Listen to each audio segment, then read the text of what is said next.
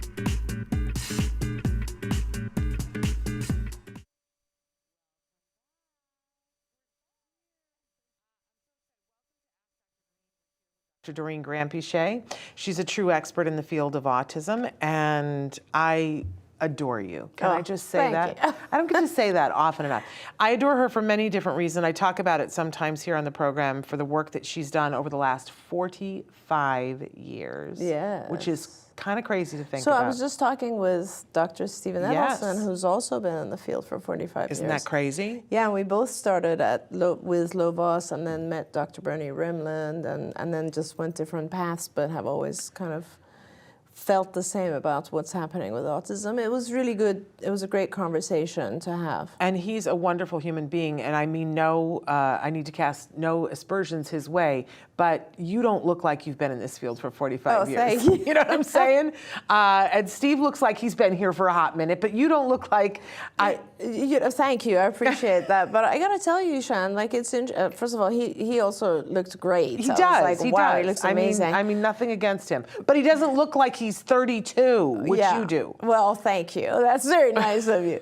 But you know, I just find it very interesting that if you have had the opportunity, which honestly there's not a lot of people who've had the opportunity to work in the field for 45 years. Yeah, there's only a few of you. We learn a lot, right? Mm-hmm. And we observe what's going on and the changes and so on and so forth. And for both of us to feel very strongly that this is a combination of genetic predisposition and then toxicity is really important. You know, we both feel that, and I believe there are others who feel that way as well. And so I asked him the question that you asked me, which is what do you think now that it's 1 in 36? Yeah. And guess what he said? What did he say? He said we have to ask why, and we have to look at like exactly what I said, and kind of like what are the causes, and we really have to pay attention to the causes and so on. Here's what I don't understand, and then we're going to get into your questions, you guys, and you can be writing in questions right now, and we are going to give away some of the toy gift certificates this hour, and we're going to talk about the head shaving. But what I don't understand is that a long time ago, over 10 years ago, I went to a conference and 𝗃𝗏𝗃𝗃𝗃 was presenting. And she presented the twin study that had just been done. And I quote this all the time because I watched her take the whole thing down. Because before that, you know, people, whenever I would talk about or identify myself as a parent of a child on the spectrum, people would say, well, what do you think? That was always the hot topic. What do you think is causing it? What do you think is causing it? And I never knew what to say, because what do I know? And then I heard her speak, and she stood and said definitively in front of the room, this is the twin study, and this definitively shows, because they had all of these different twins, and she showed, if it were just genetics, this is what we would have found, and it's not. If it were just the environment, we would have found this. But instead, what we found was this that shows clearly, and that's when they started using the phrase that predisposition or trigger. Well, yes, that your genes load the gun and environment pulls the trigger. Yes. And I sat there and I was like, oh, well, case closed. Here's the study. It was 100%. very clear. And I closed my book and I was like, now we're there. And I don't understand why that seems to be so hard. And I quote that study all the time to even people who do research. I'm like, well, the 𝗃𝗏𝗃𝗃𝗃 twin study back in 2011. Yeah. Hello. Yeah, and you know, if you are kind of at all involved in science, one of the first things that you know is that genetics change, genes change, but they don't change that rapidly. Right. It takes a long time for genetic composition to change and to mutate, and to think that autism is just a genetic disorder just is illogical. Yeah. So it must be, the only other thing that changes kind of fast is the environment. Yeah. And Steve, being very smart, called it pollution. Yeah. And I've never referred to it as pollution, but toxicity is pollution. Yep. And when we say pollution, people often think it's just air, right, in the air. And that's not what we're talking about. There's so much stuff that is toxic. He mentioned, and this is what I love about this whole process for us, I'm still learning. And he said, you know, another study just came out, I think he said yesterday, on lithium from batteries causing toxicity in the water. Oh, we've had so many requests for experts in the last 24 hours to talk about lithium exposure. It's terrible. Which I haven't been forwarding to you because, you know, we're a little busy. But yes, I knew that something big had happened with that.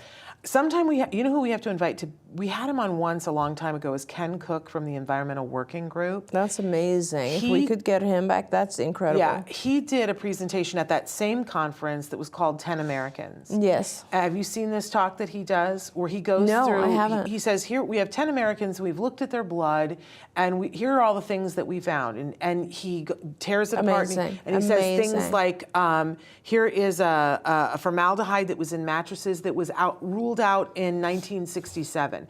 We found this in their blood.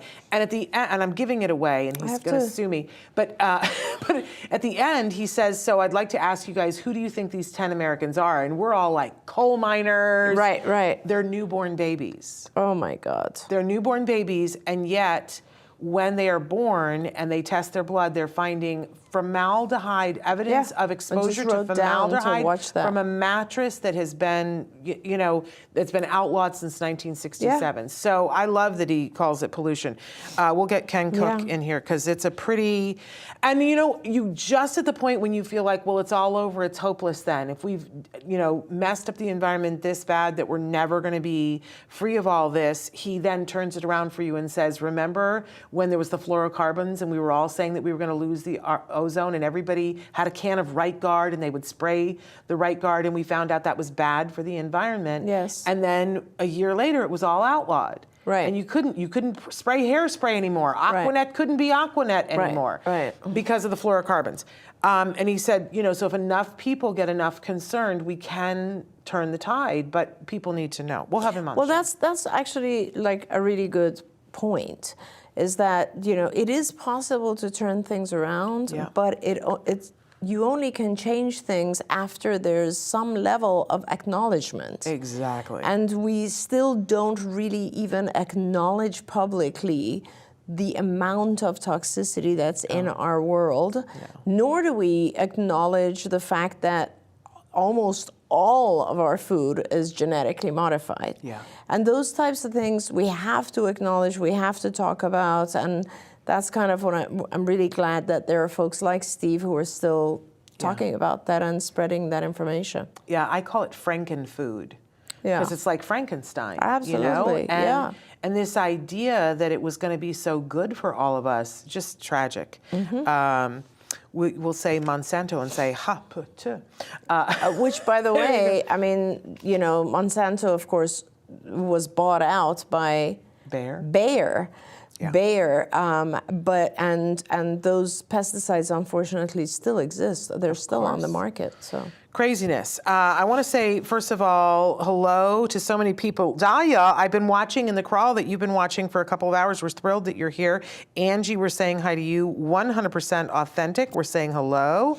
And Taryn, we're saying hello. And if some of you were already in the chat before and want to say hello again, you can. We want to go through a couple of different things.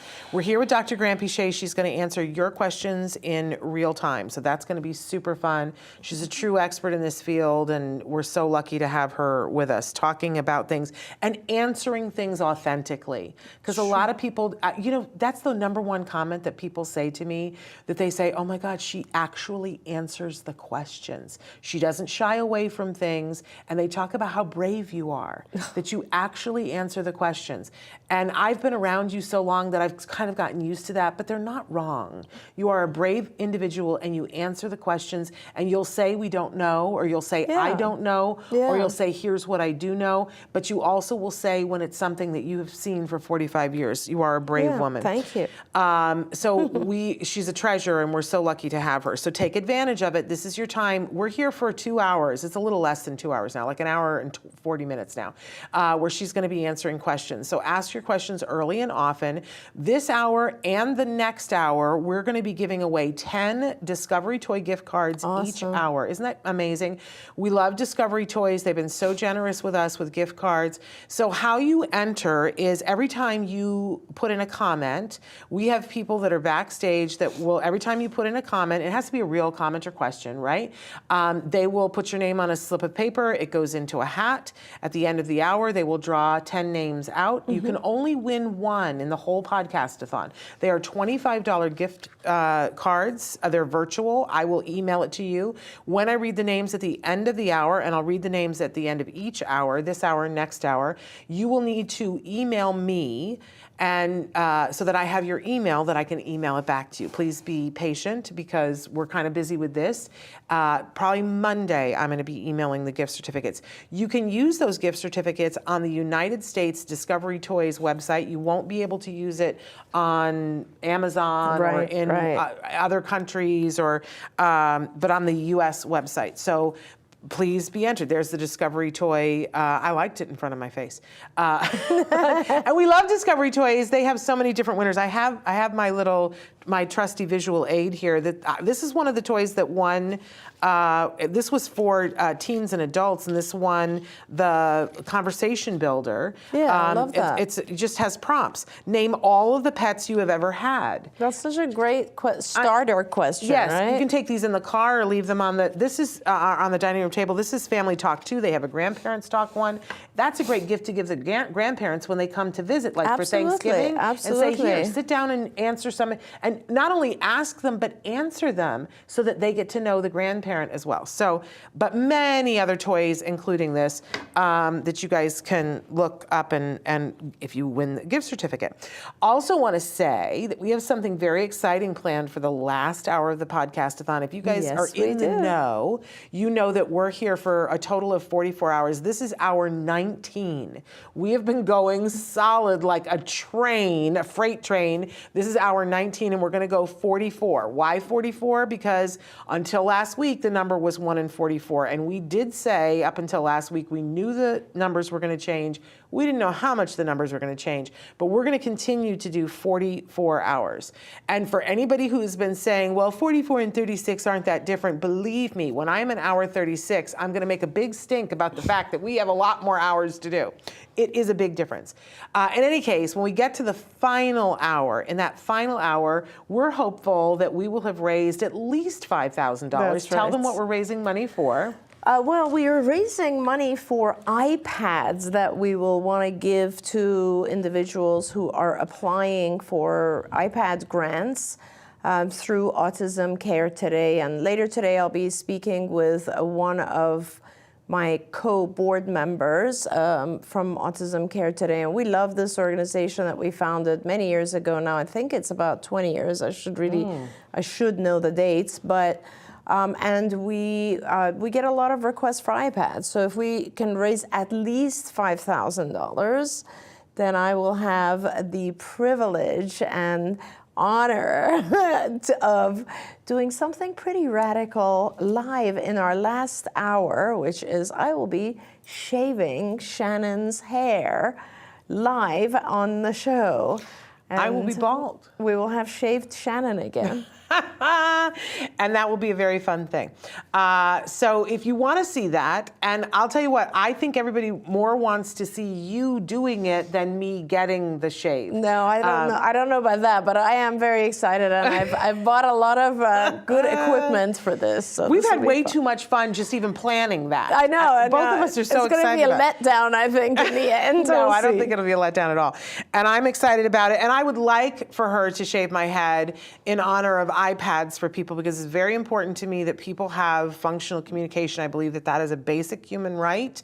And it pains me that we aren't always able to fund all of the requests for iPads. Right, so we'd love to get more than $5,000. So, you know, don't be shocked if it goes to $5,000. We're going to raise it up to 10. We'll still shave my head at 5. Yes. But we'd like to raise more money for that. This is where you can donate. givebutter.com /iPad challenge. Yes, we're not going to smear any butter on my head, but we want you to. You never know. I might draw the line at that. I don't mind shaving my head, but butter, I don't know. It's a dairy product. Do we have shaving cream? No, because that thing doesn't need it. Oh, with the shear, yeah. Yeah. Although we, if you want to be like maybe we have to. Forward to it, maybe we have to run over to Target and purchase some of that. We'll see. We'll see about that. I'm all good with whatever. Okay, so that's all of the news that I needed to share with you guys. Except that there are many different ways to participate in this hour.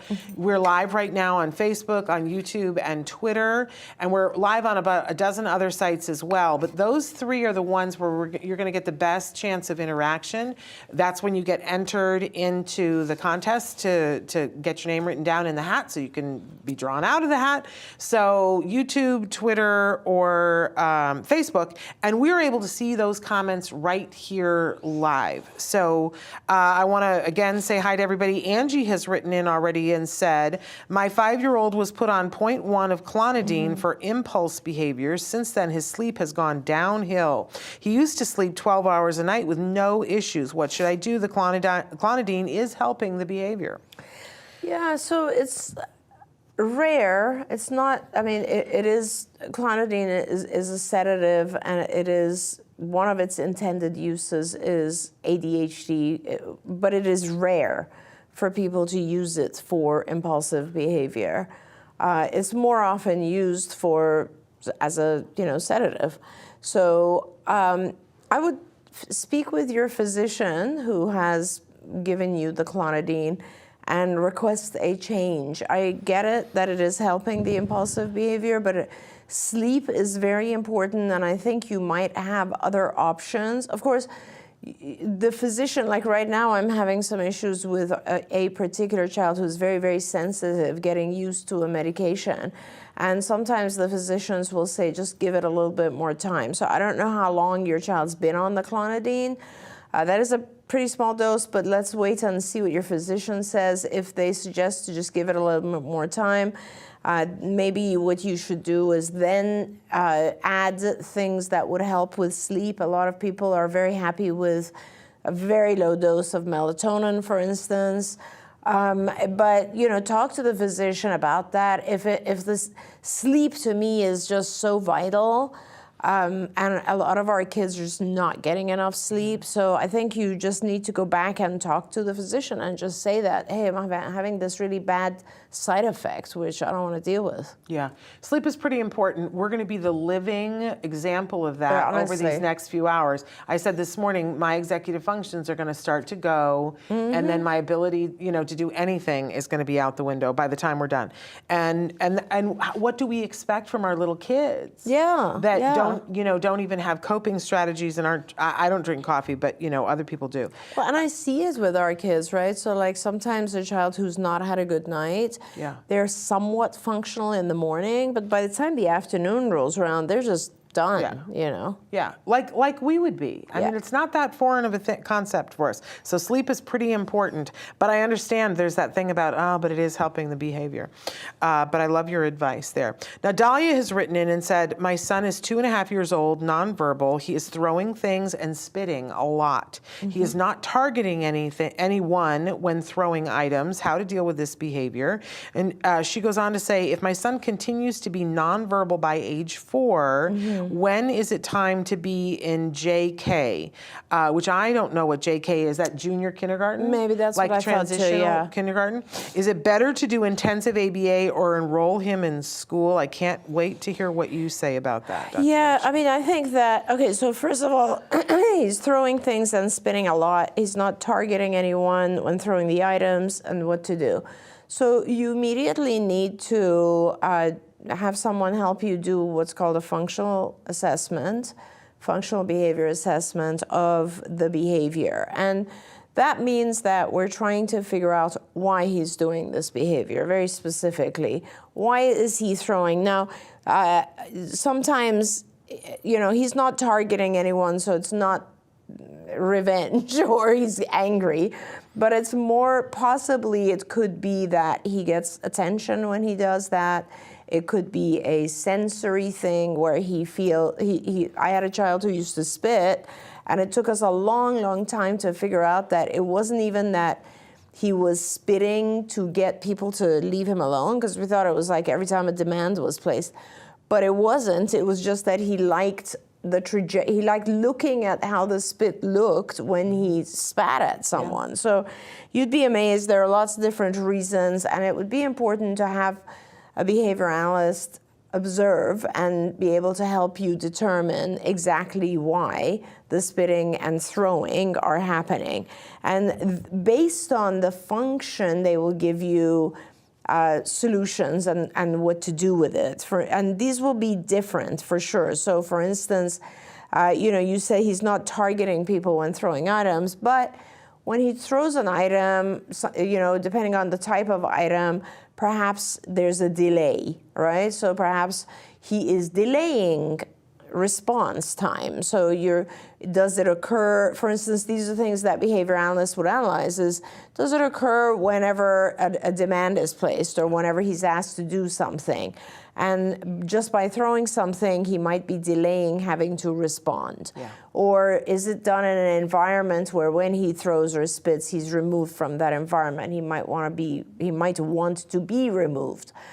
Does it occur when with only specific people? There's a lot of questions to be asked in order to determine exactly what is causing it and how to deal with it, right? Because if he's doing it for delay purposes, then you need to make sure you don't allow the throwing of objects to delay the sequence of events. If he's doing it for attention, then you want to make sure you ignore it and do not give it attention. There's different treatments based on the function. Now, you asked if my son continues to be nonverbal by age 4, when is it time to be in what we think is junior kindergarten? Is it better to do intensive ABA or enroll him in school? My answer is really clear on that. It is always better to do intensive therapy, intensive ABA at this age. I mean, he's only 4. I would be really working on intensive ABA at least until 5 or 6 if you can, and delaying. In fact, a lot of times I would instruct my families to delay kindergarten so that we could get more ABA time in. Think of ABA as one-to-one teaching, and also think of it as teaching, I think, things that are maybe more vital than things that are academic, right? I think someone is saying that my sound is too low. I just saw. Mic is soft. Yeah, maybe we can deal with that, Traven. But anyway, so what I was saying is that we really want to make sure that we're getting as much ABA time as possible. To me, it's more important for a child to communicate and socialize than it is for them to learn letters and numbers. And of course, that is important as well, but I think just language and communication and safety and adaptive skills, taking care of themselves, those types of things are vital. And if I'm limited in time, then I will always pay more attention to that stuff. If you do continue there, and your team is focused on verbal behavior, they're focused on teaching vocalization, imitation of vocal sound, manding, which is requesting things, tacting, labeling items, that kind of stuff, hopefully the verbal component will come in. And even if it doesn't come in, there's a lot that they can teach him non-verbally. So I would still really continue with the ABA. And I agree with that, yes, right? Yes. I was yelling about that this morning at 3:30. It's the better choice. Taryn wants to know, what do you think about ABLE's curriculum? ABLES. ABLES is one of the curricula that is out there, web ABLES now, and I think that it is pretty good for up to a certain level. I think that most of the curricula that are out there don't really go into the higher areas of teaching that ABA is able to do. For instance, executive functioning and cognitive skills and advanced, very abstract language. Those are things that are still missing from these curricula. And but if your child is, you do the assessments and you feel like your child is still, there are still skills in the ABLES curricula that your child is not able to do, capable of doing, then continue to go down that path and teach them. Once you hit a certain level, though, make sure, this is really important, I think, is that our kids get bored too when things are repetitive or not moving forward or not quickly becoming useful. So I think that you just want to make sure that you're not repeating things if the child knows them already. We're saying hi to Yama, who says hi to Shannon and Dr. Doreen. And Marina is very excited that you're going to shave my head. We can't wait either, Marina. 100% Authentic wrote in and said, yesterday, after I watched you, I drove to Flagstaff. My granddaughter was found. I admitted her to have her reevaluated.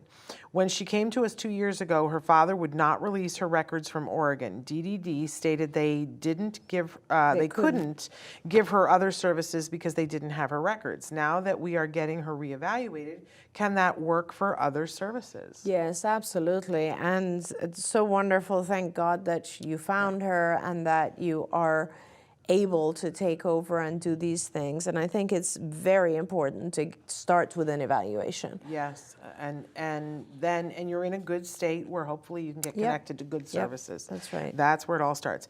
Lou ZC says, is there research that shows that neurofeedback or biofeedback effectively works to treat autism? What are your thoughts on this? Yeah, there is a little bit of research. There's not a whole lot, but I do believe in biofeedback. I've done biofeedback when I was a student, and I've had it done for me, to me. And biofeedback, it's interesting. If you think about kind of the principles of learning, right, which is all of ABA is based on the principles of learning. It's all about anything that is rewarded is increased. Right? So any behavior that is followed by a reinforcer or a reward will increase. That's the whole concept of operant conditioning. And I love referring to it as operant conditioning because people don't realize that learning is almost instinctual, which is why we can apply these principles to animals that don't even really have a lot of cognitive function either. So for example, mice or pigeons or so on, when they do something and they receive the appropriate feedback, that behavior increases. And so biofeedback, if you think about it, is pretty much that. It's not that the feedback that you receive is not necessarily rewarding, but it could be. So for instance, when I did biofeedback, it was testing whether or not you become better at math by doing biofeedback. And the way that it worked was that when they would present you with math calculations, and it was timed, and you had all these electrodes on you. And if you responded correctly, like you just see that you responded correctly. That's all. It just gave you feedback. And knowing that you respond correctly, which is a part of biofeedback, is it will automatically, without you even being aware of it, will increase that response. It's like a reward. So recently I purchased this headband. I think I told you about it. And it's kind of interesting because what it does, it's a biofeedback headband, and what it does is it plays like background music and whatever it is, and as soon as it's some pleasant stimulus, right? Different people like different sounds, but as soon as your mind starts to wander and starts thinking too much, then obviously your brain activity, which it is measuring through its electrodes, starts to increase, and then they bring you back by increasing the volume of that background music, and it starts to teach you to calm down. It starts to teach you to meditate. So I actually think that neurofeedback or biofeedback is to some extent effective in certain things. Like I think if you can actually start teaching a child to keep a biofeedback device on, it might be helpful in teaching them calming, sleep behavior, those types of things. Obviously, it's not going to be, actually I take that back. I was going to say it's not going to be hugely effective in teaching new skills, but I take that back because if you look at gaming is very much the same principle, which is like you do something, you get some sort of feedback. So I do think that receiving feedback is very effective. It's interesting because when you brought this up before, I was talking about the fact that many, many years ago, there was a line of toys that it was Uncle Milton toys. It's scary that I know that it was Uncle Milton toys, but they were Jedi toys, and there was one that it was a tube with a ping pong ball, and you put on a biofeedback thing, and you need to concentrate to get to a frequency where you made the ball levitate. Yes. And it was hysterical watching on Christmas morning to see, because my husband really struggled. He was like, I don't know how you make the ball go up. And it took me forever to figure out how to make the ball, but Jem could make that ball do all kinds of things. Are you serious? And wow. there was another one where you made it go through hoops. We didn't have that one. See, and that's biofeedback. That's pure biofeedback. Yeah, and it's a toy. It's a game. Yeah. So amazing. I kind of want to see what it would be like for the one that you're talking about with the music, because I think lately my thoughts have been so scattered and all over the place. Yeah. It would be like, Shannon, shut up. Yeah, it calms you down. Yeah, it's perfect. Amazing. Okay. I lost my place here. Oh, Parker. Parker's like my new personal assistant. Parker says, hi, Shannon, did you have a tiring night? Ghost Energy is my favorite energy drink. Use them if needed. I'll have to look at what the ingredients are. I can't do any caffeine at all. I'm as you know, as tired as I will get, I can't do an artificial stimulant because I become a hot mess. Amazing. So Angie says, will we be able to rewatch? I missed my answer about the clonidine. I was picking up my son. Oh. Yes, you will. We are recording and the podcast will be available, but I don't know which site that you're watching on, but I think especially on Facebook, if you tune in now, you should be able to rewind back to that point. Oh, nice. On some of the platforms you can do it. Check that out and see if that works, Angie. Okay. And Lucy, follow-up question says, is neurofeedback also effective for ADHD? Yeah, it's very effective for ADHD. In fact, there's a lot of treatments for ADHD that are based on biofeedback. So yes, it is very effective in slowing you down and helping you regulate your attention. Like as Shannon was saying, this game is a great example of the fact that you are so focused on something that it actually over time helps improve your attention and your ability to screen out distractions, which is really a big part of ADHD. Amazing. Dahlia wants to know, what are the signs of potty training readiness in autistic children? My son will come to me for a hug or to stand beside me after pooping in his diaper. This happens only sometimes. That's awesome. So actually, I talk about potty training for a whole hour tomorrow. Yes. So Dahlia, please join us if you can. And yeah, I think that if you see that your child is coming to you when he's pooped in his diaper, he might be telling you, I don't like the feeling of having a poopy diaper. So that definitely would be considered a readiness sign. And there are other signs as well. And I think a lot of it has to do with the child being uncomfortable when they're soiled or wet. Yeah. But we also notice, too, that sometimes they go to a specific place to do it, right? I find that fascinating. Yeah. So a lot of kids will, like, especially with bowel movements, they will hide. Yeah. And they'll go in a closet or something. And I think that has a lot to do with just some sensation is happening in their body, and somehow they feel like that's a private thing. It's interesting that they pick up on that. It really is, but it could also be that, you know, someone has said, oh, no, we have to change you right away or whatever. So the child might think they've done something wrong. Yeah. So. Yeah, crazy. I mean, I think it's so funny that my husband and I were having a conversation about this just like yesterday or the day before that there was a period of time after Jem was diagnosed with autism where we were led to believe that he was not understanding anything that we said, and he didn't have the ability to communicate anything back to us, right?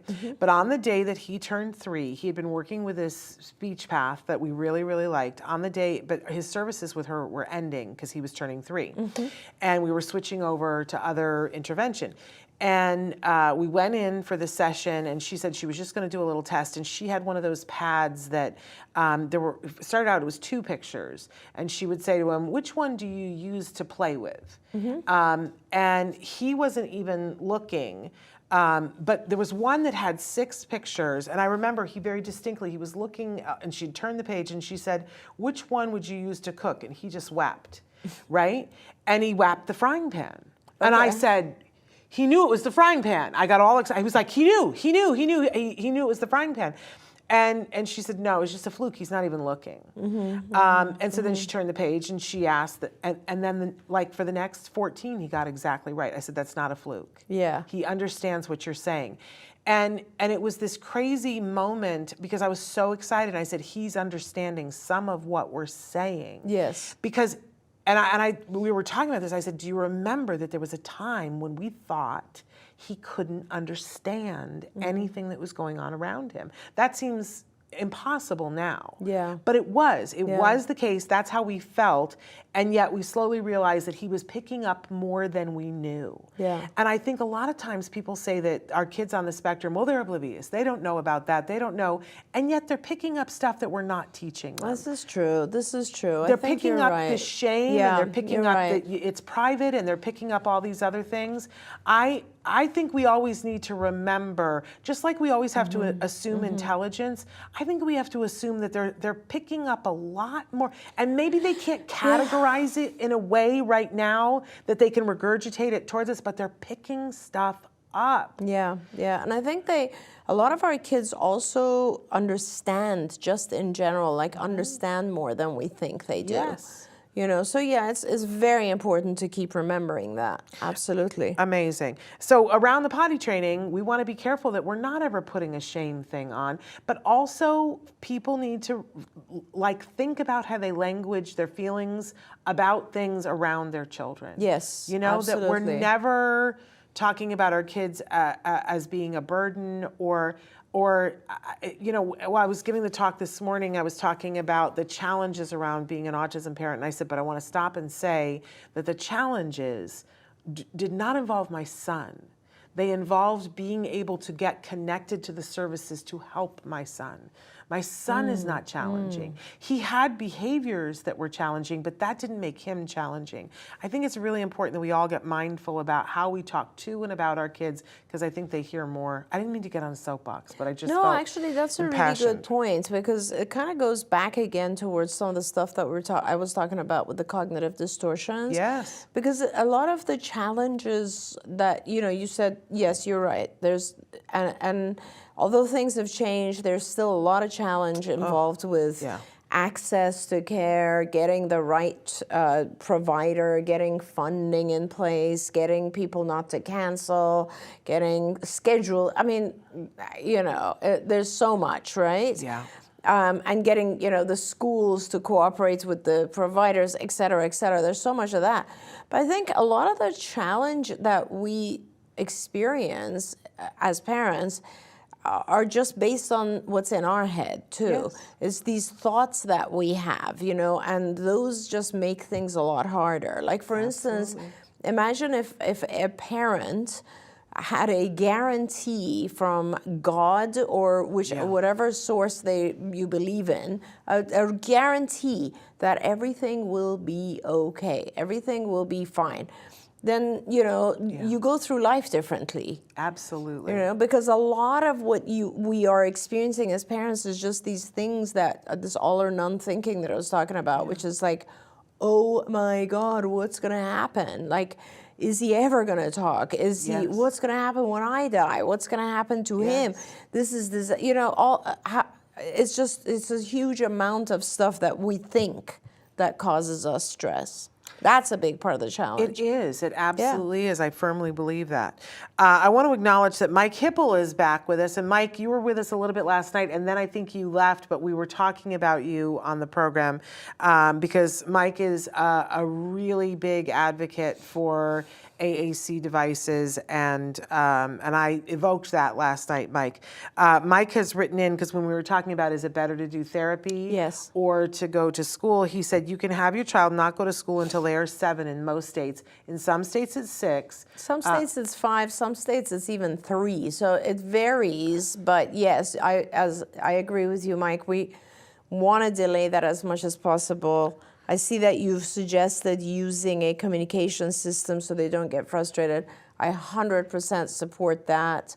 I think that a lot of parents avoid doing that because they think if you start an AUG system, augmentative or communication system, it'll delay vocalization. It doesn't. In fact, I think it expedites it in some ways. We often use augmentative devices or iPads because they give a visual component and it actually starts speaking faster.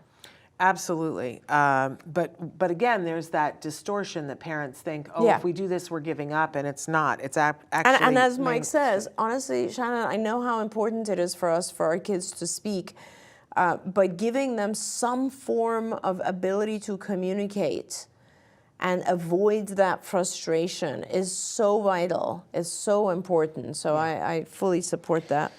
There we go. Parker says, I have to ask a follow-up on the dating thing. How do I get things started? The corridor here is an Autism Speaks organization, and I can't stand them at all. I would love to host a similar thing like the Asner Center does with dating. Well, that's awesome, Parker. I mean, you are a person who could host something similar to that. And as you know, we have an hour coming up with the folks from the at Asner Center, and you can certainly write to them. But I think it's a great idea. And as I said yesterday, I think you don't need to be necessarily looking at autism-specific activities. You need to be looking at activities that you like or you want to get better at. And I know you really want the dating. I completely get it. I just want to redirect your thinking a little bit and say, think of a hobby or an activity that you really want to get engaged in and active in and start doing that. And that may very well be the venue where you meet the person of your dreams. One of the things that a lot of the curriculums around dating on the spectrum talk about is let's learn how to be a good friend first. Because if you're a good friend, dating is going to be infinitely easier. That's because when you're on a good date, it feels like you're with a good friend. So that's a wonderful thing. But I hope that you will do that, Parker. I hope that you will start one. Keep in mind, too, I mentioned that Tom Island is going to be doing an hour tomorrow morning. Both Tom Island and Amy Gravino are doing Stories from the Spectrum tomorrow morning, separate hours. And Tom is the current coach for the Ed Asner Center's Dating on the Spectrum. So, and he's going to be here. His topic is going to be love, dating, marriage, and relationships. Wonderful. And he's going to be here with his girlfriend. That's great. And they'll talk together, Rosetta Walker, who is the Queen of Inspiration. That's awesome. And on Amy Gravino's show, there's also Peter Gerhardt, right? Peter Gerhardt is going to be with her. And he's a very good speaker. And Amy is an autism sexuality advocate. Isn't that the best title ever? Amazing. And relationship coach. Amazing. So, and she is so hilarious. Yeah. She is just the funniest person. I just adore her. So those are you might want to make sure that you set your alarm for tomorrow morning, Parker, to hear both of them speak, because all 4 of them actually speak, because it'll be Rosetta Walker. And it's early, huh? It's early, but not for you, Parker, because you're on East Coast time. So it'll be like 9 and 10. I don't know if you're available then.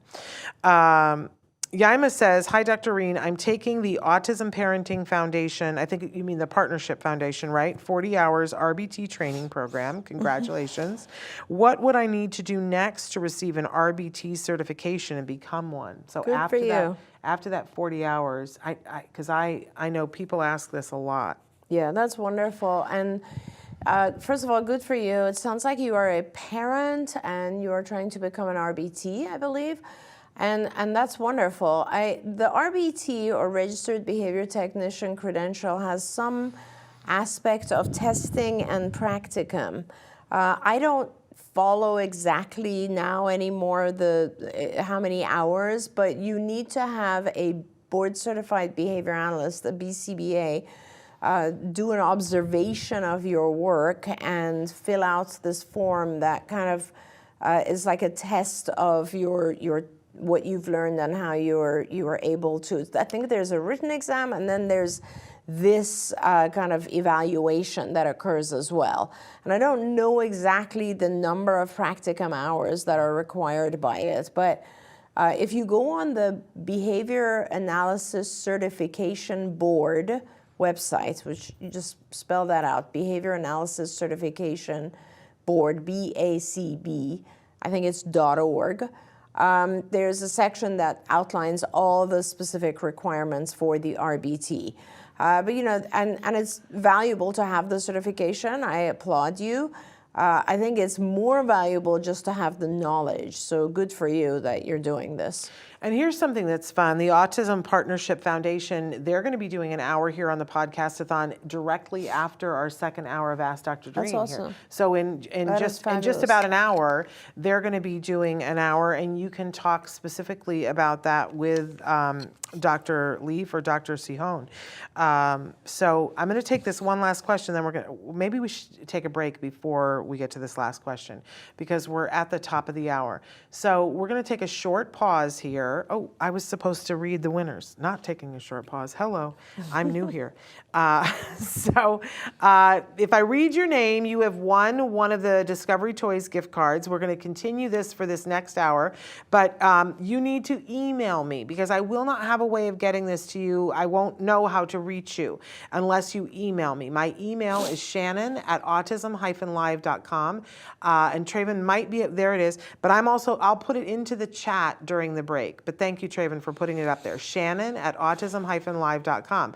Are we ready? The winners for this hour are Carrie Weldon, 𝗖𝗵𝗲𝗂𝗧, Ryan Ulrich, Tara Barlow, 100% Authentic, Estelle Almeida, Marina Schaefer, Peter Garcia, Gary Wiggins, and Ashley M.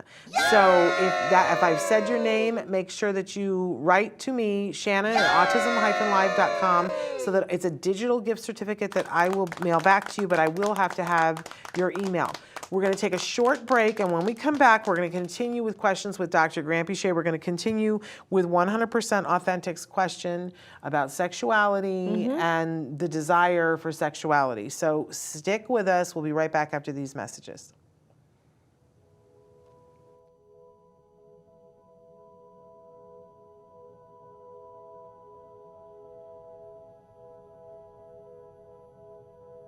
If you found anything helpful in this video, please give us a like. In fact, make sure that you smash that subscribe button on YouTube and give us a like on Facebook.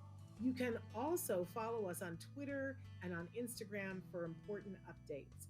And please download our free podcast wherever you get your podcasts. Thank you so much. See you next time.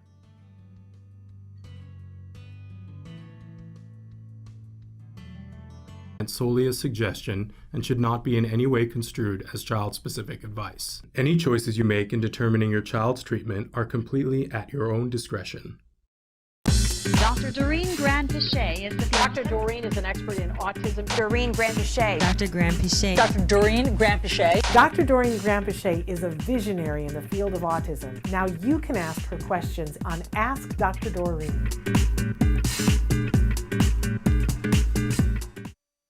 We're back. Oh, good. Anyway, so thrilled that you guys are here with us. This is hour 20 of the Autism Network Podcastathon, and we're so excited to be here for Ask Dr. Doreen with Dr. Doreen Marathon, a true expert in the field of autism. I'm Shannon, I'm a pony. I'm a parent of a neurodiverse individual. That is how I identify now, and I love it because it makes me think that I have a ponytail. But not only do I not have a ponytail, I'm about to have no hair whatsoever. If you don't know about this, you need to know. We are doing some fundraising during this podcastathon. Dr. 𝗃𝗄𝗃𝗃𝗃 has a wonderful charity that she founded. Tell them a little bit about it. Autism Care Today, ACT Today. Please, you guys, I haven't checked, but I want to make sure that we reach at least 5,000 in donations. We give grants to families. And if you can just even donate $1, it all goes towards families. And our goal here, this is where we're collecting the funds, givebutter.com/iPad challenge. Do not ask me who came up with that name or how. I'm going to put it on cie_𝗁𝗵𝗲𝗄. I think it was. And we're hoping that we will raise $5,000 for iPads because we get a lot of requests for iPads. And if you help us reach $5,000, then Shannon has agreed that on hour 44, which is tomorrow at 10 a.m., please don't miss it. When we are live, I will have the experience of shaving her head on live podcast, which will be so much fun. And we will take all this Brillo pad of gray off. It will be bald. It'll be there we have amazing. It. And then we can paint my face blue and I can be the genie, which I've always wanted to be. So we all want to see that. We all want to see Dr. 𝗃𝗄𝗃𝗃𝗃 shave my head. So please donate what you can. $1 is not too little. And that will go towards iPads, because that's a project that is very near and dear to both of our hearts, functional communication. It's a right for every human being. We also are giving away another 10 gift cards during this hour for Discovery Toys. We want to thank Discovery Toys. They make amazing toys. You can go check out their full line of toys. We've given them so many awards over the years in our toy and gift guide, which is available on the Autism Network homepage. You can go and look there. These gift cards will be for $25 each. They are only good on the USA Discovery Toys site. They won't be good at Amazon or other retailers or overseas, but you will get that information. If you win, you'll need to send me your email address. At the end of the hour, I will say who the winners are, and you'll have to send me your email and I'll send it back to you. The way you win one, the way you enter to win one, is by making a comment or giving a question during this next hour. We have people backstage who are writing down the names every time somebody makes a comment, and then they'll go into a hat for 10 names to be picked out. I want to make you aware of the fact that you can only win one time during the podcastathon. We want to make sure that everybody has an opportunity to win a gift certificate. So if you've already won, keep asking questions, but know that you won't be entered to win again. So it makes it really great. If you've just come in and you're like, I don't have one, I haven't won one, you've got great chances. Yeah. Start asking questions. Before we went to break, we promised that we were going to get to 100% Authentic's comment that she wrote in before the break. This is about her granddaughter that she was able to go and get for reevaluation tomorrow. She says, some of the facts that I learned yesterday is that it seems that my granddaughter is addicted to sex or self-arousal. She has been emailing men extensive sexual conversations. We had to take away electronic devices because it's scary. She was using the iPad from school to have these conversations. It seems she left for sexual reasons. She shows aggravation in regards of wanting sex. When she wants it, she wants it. I'm not really sure how to ask this. This seems to be a problem. We have directed her to make friends with someone and build the relationship. This is, I think, a very a difficult conversation, right? But it's not an uncommon conversation. I have to be very careful what I say, because there are people that I know that have daughters that are on the autism spectrum that have faced issues with this. That it seems like, and I won't say that the men haven't faced it too, but it kind of manifests in a different way, it seems like to me. But so I'm terribly interested to hear what you want to say about this. Yeah, and I hope that I'm going to be very open and frank, as I always am, and I hope that I don't offend anyone with my answer. But I appreciate you writing this and asking this question. And I want to begin by pointing out that there's two things here that I see in your question. First of all, I want to say I wish I knew more about your granddaughter. I know very little. I don't even know her age. I don't know her functioning 18. level. 18. Yeah. I don't know her functioning level. And I think if I'm correct, yesterday we established that she also suffers from other comorbid issues like anxiety, etc. But all of that plays a role in this. But just focusing on this particular issue, just reading your question that you wrote in, recognize that we're talking about two different issues here. And again, behavior depends on reinforcers. Behavior increases when it is followed by a reward or reinforcer. And in this particular case, the self-arousal or masturbation could be a reinforcer that you might allow in order to have your granddaughter have some physical satisfaction or reinforcer, as opposed to wanting sex itself. Because if she learns that self-arousal is okay and private, it's much safer, obviously, and so that could be something that would reduce her desire of actual sex with strangers, with people she doesn't know, because now she's getting that reinforcer or value or somewhere else in a safe environment.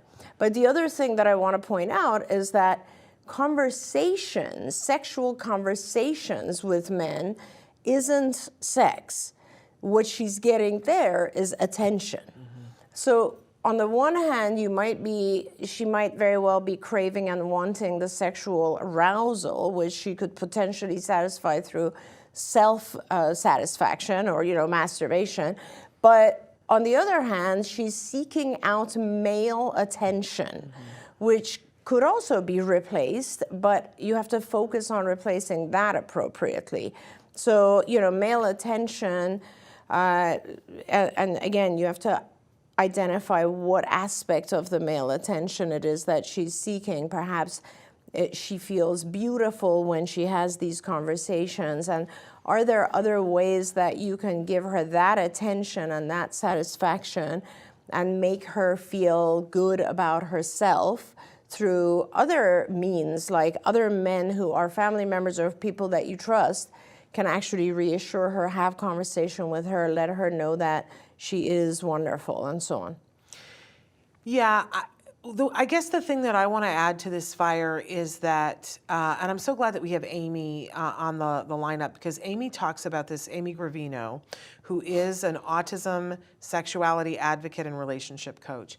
And I just saw her on a panel talking about this so eloquently, about the fact that a lot of times, because a child isn't progressing on some planes the same as their neurotypical peers, that sometimes they're infantilized. Is that the word that I want? Infantilized, and that we don't always recognize as parents, because we're looking at our kids and seeing kids, and it's not really a part of our repertoire to go, oh, there's a sexual being. Yeah. Right? That doesn't fit well for us. Yeah. It's not a part of our thinking.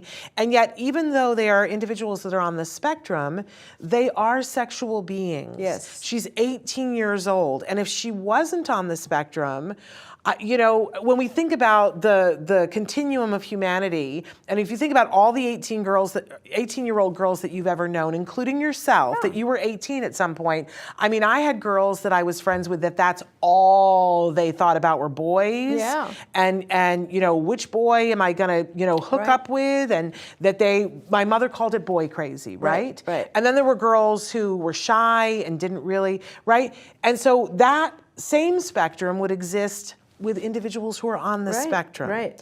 And that part of it is, there is an element of normalcy there. There is, absolutely. But even when you're thinking of neurotypical development and that phase where girls are like into boys and so on, you have to realize that it is more of a mental thing than a sexual thing for girls. Okay. So like girls are not, when they're thinking about boys, they don't think sex, they think love. Yes. And it's an interesting difference with boys and girls that sexuality develops quite differently that way. So that's why I'm saying in this particular case, you know, if it is actual arousal, sexual arousal, give her that way of satisfying her. And if it is more mental and about love, which a lot of times is just wanting to be noticed, wanting to be felt special. It's power. Yes. It's power and it's control and it makes you feel good about yourself. Absolutely. Yeah, absolutely. So, because I think it can get scary. I think we can get overwhelmed by it and start thinking, oh my gosh, you know, but I love your advice and I hope that this grandmother feels a little bit more secure in it. Yeah, and I think she commented again. She said, we don't have the problem with masturbation. Let me go to that comment. It's further down. Hello, where is it? We don't have the problem with masturbation, however, she is doing in front of her 12-year-old brother. Right. We've directed to a private space. Sex is not taboo in our family. Congratulations to you. We just want her to have it in a healthy way. Perfect. That's a good, healthy way to look at it. Absolutely, and you'll just keep reminding her that this is a private activity. Yeah. And moving her to a private environment, and that's what you have to do. Yeah, there we go. And that might be difficult, but it's doable. It might not be enough, is what I'm saying. You also need to pay attention to the social aspect or the emotional aspect that, you know, in those conversations that she's having with men, it isn't about sex. It's about wanting attention. That's a very different thing. However, with the internet, and again, I got to be careful so that I don't give private things away, but I have one friend that I know that the teenage daughter was online, as you're saying, and I think you're absolutely right. I think she was looking for that love and attention and all of that. But the men that she was talking to online, you know, would get on planes from faraway places, and they were not interested in the friendship and the compassion, and they were hoping to hook up. Yeah. And that can be a very scary thing. Very scary. Okay. Parker says he's hearing the yay again. I don't know if you know this, but Traven has put in sort of like, I don't know if you know about the program iCarly. Yeah, sure. And how they have the little buttons and they would go, yay. And so every once in a while, Traven hits the yay now, and it's one of Parker's favorite things. That's funny. We love that. Okay, we're welcoming Autism Journey with Elijah. We're thrilled that you're here. And Joannie says it's hour 20. Yeah. We're feeling it, Joannie. I am anyway. Parker says, I have a question, but this isn't for me. Prom season is around the corner for the teens. How can they prepare for it? From asking a date to the etiquette during dinner and dancing. I don't need this, but there is something my mom would, this is something that my mom would have asked years ago. And I just want to say that right before we came in, I got an email and I didn't have a whole lot of time to look at it, but the sneaker ball is this weekend. And that is like a prom, but it's for individuals that are on the spectrum of all ages, Parker. And it's not a bad idea to throw a prom. Lots of people throw proms now. So maybe this would be helpful to you long term. Maybe you want to throw a prom for your first event that you're doing. I don't know. Just be an organizer. Yeah, but and Parker, I don't know. I'm not aware of anyone who's written material exactly on this, but it's a very worthwhile topic because, you know, even neurotypical people also have a hard time with how do I ask a girl, which girl, what are the subtle signs that I can be somewhat assured that the answer is going to be positive? What if it's not? How do I cope with that?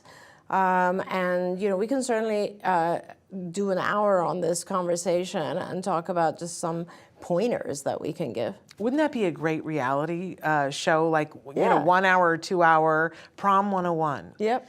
I kind of like that. All right. Now, I said after this, I'm not throwing any big events, but already I'm like, oh, maybe we should throw a prom. Somebody stop me. Yes. Parker, you should throw a prom. I should not be throwing a proms. But can I say that we have a lot of organizations in Los Angeles, and the one that comes most to mind is Fullerton Cares, that I don't know if they're doing it again after the pandemic, but before the pandemic, pandemic, every year they would, when the prom season would happen, they would have, people could apply. Yeah. And they would mentor them through this, including having local florists give the corsages and the things. What do they call them when the wrist? I guess it's a wrist corsage. Yeah. And the Larry. I can't think. I just totally drew a blank. Larry, what is your last name? His restaurant would allow them to come and have the dinner there. Nice. They would. The local hair salon would do their hair. That's amazing. And they made it a whole big thing for them every year. I love that. The local limousine company would sponsor. So, and they're not the only ones who do this, but Fullerton Cares does it extra. But there might be something like that in your area, Parker. And if there isn't, again, an opportunity to start one. Okay, Dahlia has said, my son has big challenges with sleep, falling and staying asleep. He has restless leg syndrome and periodic limb movement syndrome. In addition, he has sleep fragmentation and increased arousals evident on sleep study. We are working with integrative medicine physician for investigations and started him on the GFCF diet. He is on iron, vitamin D, and fish oil supplements as recommended by the physician. The sleep medicine specialist did not recommend any medications given. He is only 2.5 years old. Oh, okay. On the other hand, his pediatrician has been recommending clonidine for a long time, even before the sleep study was done. His poor sleep is negatively affecting his benefiting from therapy and activities during the day. Is clonidine truly his only option to start sleeping better? I have tried many behavioral measures to improve his sleep without any success. We tried melatonin with no benefit. We were asked to stop it given the risk of contamination with other substances. So frustrating. And I think that is the last comment there. It is very frustrating. I hear you. I think you can try other things prior to clonidine. I would recommend that you talk to your pediatrician about just Benadryl, diphenhydramine, which is very effective and can be given to children who are 1 or 2 in liquid form, and that's very easy to do. So that's, the combination of Benadryl and perhaps a very, very low dose of melatonin together is, in my opinion, much less intrusive than starting a round of clonidine. I would also suggest that you make sure that when the child wakes up, they are not getting any kind of reinforcer. The biggest thing that I see with sleep issues is that when children wake up, they either drink something or interact with someone or get to go to parents' bed. All of these things are very rewarding and will trigger a habit, basically a continuation of the behavior. So behaviorally, I would make sure that's not happening. And then from a sensory perspective, you also want to make sure it is completely dark and quiet. Remember, our kids are sometimes much more sensitive than we are, and something you might not even be hearing it, and like a sprinkler system in the neighborhood could wake up the child, or a barking dog, or whatever it is. So maybe place a recorder in the child's room and see what you can listen to the next day, and make sure it's quiet and there's no specific stimulus that's waking the child up. Yeah, not that long ago, we had somebody that did this and recognized that it was the ice maker in the refrigerator in their apartment that it was dumping, and that was waking up the child. Exactly. And if they turned it off every night, the child slept through the night. It's so amazing. Sometimes it can be that simple. Amazing. Okay, Judy says, ladies are still going strong. Live 44 hours. She says, my 12-year-old autistic granddaughter watched Dr. Doreen anxiety issues for her bedtime video. Aww. And she's going to email me with some stuff, so that's really good. I also want to acknowledge, Parker says, when I asked a girl and I didn't take rejection well and was almost charged. The Night to Shine has a prom near me every year, and he also wants to know, isn't 2 a bit young for medication? No, not, any medication that is specifically made for infants. Let's say, Parker, if you think about it, for infants, we even have medications that are approved. So they're very mild, and it is more important, I think, for the developing brain. I'm a big, as I have said, like sleep. People don't realize the importance of sleep. It's the most important thing, especially when it's a developing brain. And so I really just want to help this family help find ways to let their 2-year-old sleep. Also, Parker, don't let rejection affect you. I know it's easier said than done, but there's not one of us who has not been rejected at some point or another. Just know that. Rejection is a part of growing up and learning and moving forward. And so, yeah, we all go through that.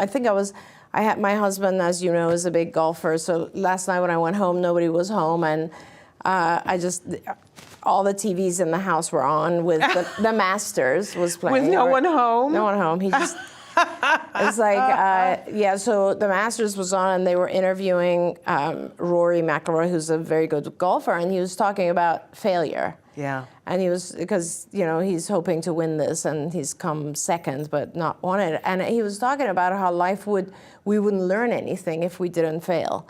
And that's something I really believe in. So, don't let it deter you from your purpose. Yeah, and to add to that, I would say that one of the things that my mom taught me was that if you wanted something, it was okay to ask for it. Mm-hmm. And if you were interested in somebody and wanted to go on a date with them, that to live the rest of your life and know that you asked and got rejected, it's so much easier to live with that long term than to think, why didn't I ask? Mm-hmm. And that was really helpful to me. In my life, that it's like, oh, well, if that's something that I, want to do, it's much better to get a no and know that you tried. Mm-hmm. Even as we got ready to do this Podcastathon, which has been overwhelming a time or two, right? Yeah. I said all along, no matter how it goes, we're all going to feel better that we tried. Oh, 100%. Right? Yeah. And I'm going to feel fantastic just shaving your head at the end. And I'm going to feel fantastic when you do it, because I'm going to know. I've had so much fun thinking about that. And I'm going to know that not only is it going to be great for me, it's going to be my early summer cut. So by summer it'll be nice and short. And I've been cutting my own hair, so it's a hot mess. Like, it's all different lengths and things. So this is going to level the playing field. It's all going to come in normal. And I would say to somebody, because I have done this before, and I loved it. I am somebody, if I could take alopecia away from somebody who's suffering with it, yes, I would, because I'm not attached to my hair in the way that other people are, and so for me, it's all good. You don't have to worry about me. But and knowing that if that ends up being a way for somebody to communicate, honestly, it couldn't be a happier thing for me to do. 2008 says, what are your thoughts about Gestalt language development, natural language acquisition by 𝗔𝗂𝗫𝗀? How compares to verbal operants in ABA?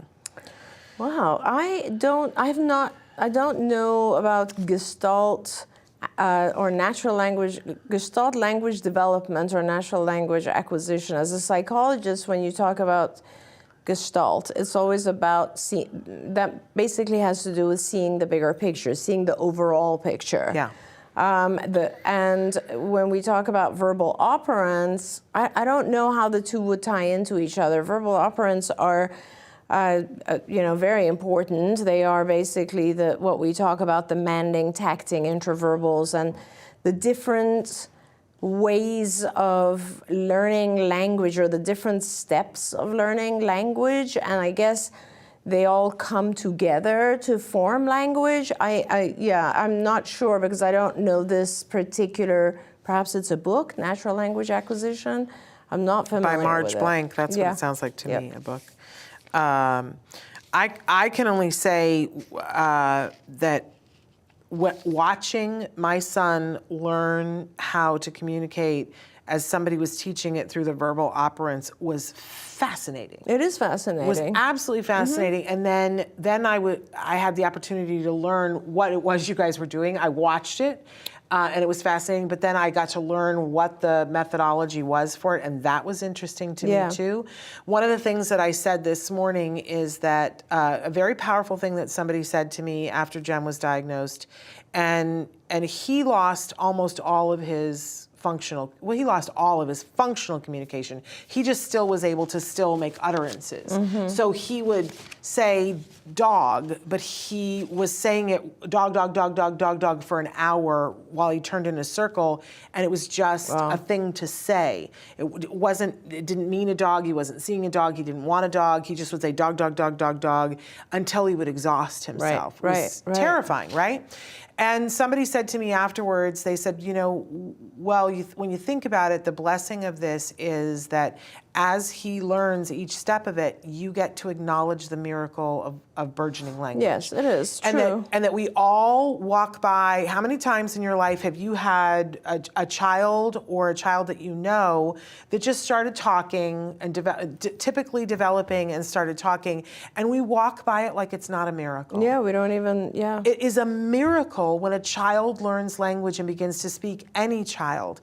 And we all walk by it like it's nothing. And when you have a child that's on the autism spectrum, you are forced to acknowledge the miracle of growing language. Absolutely. And to see the little pieces and how you guys built this platform upon which his language developed to the point that it is now was fascinating. It is because when you think about it, you know, dog is a great example. Let's talk about that.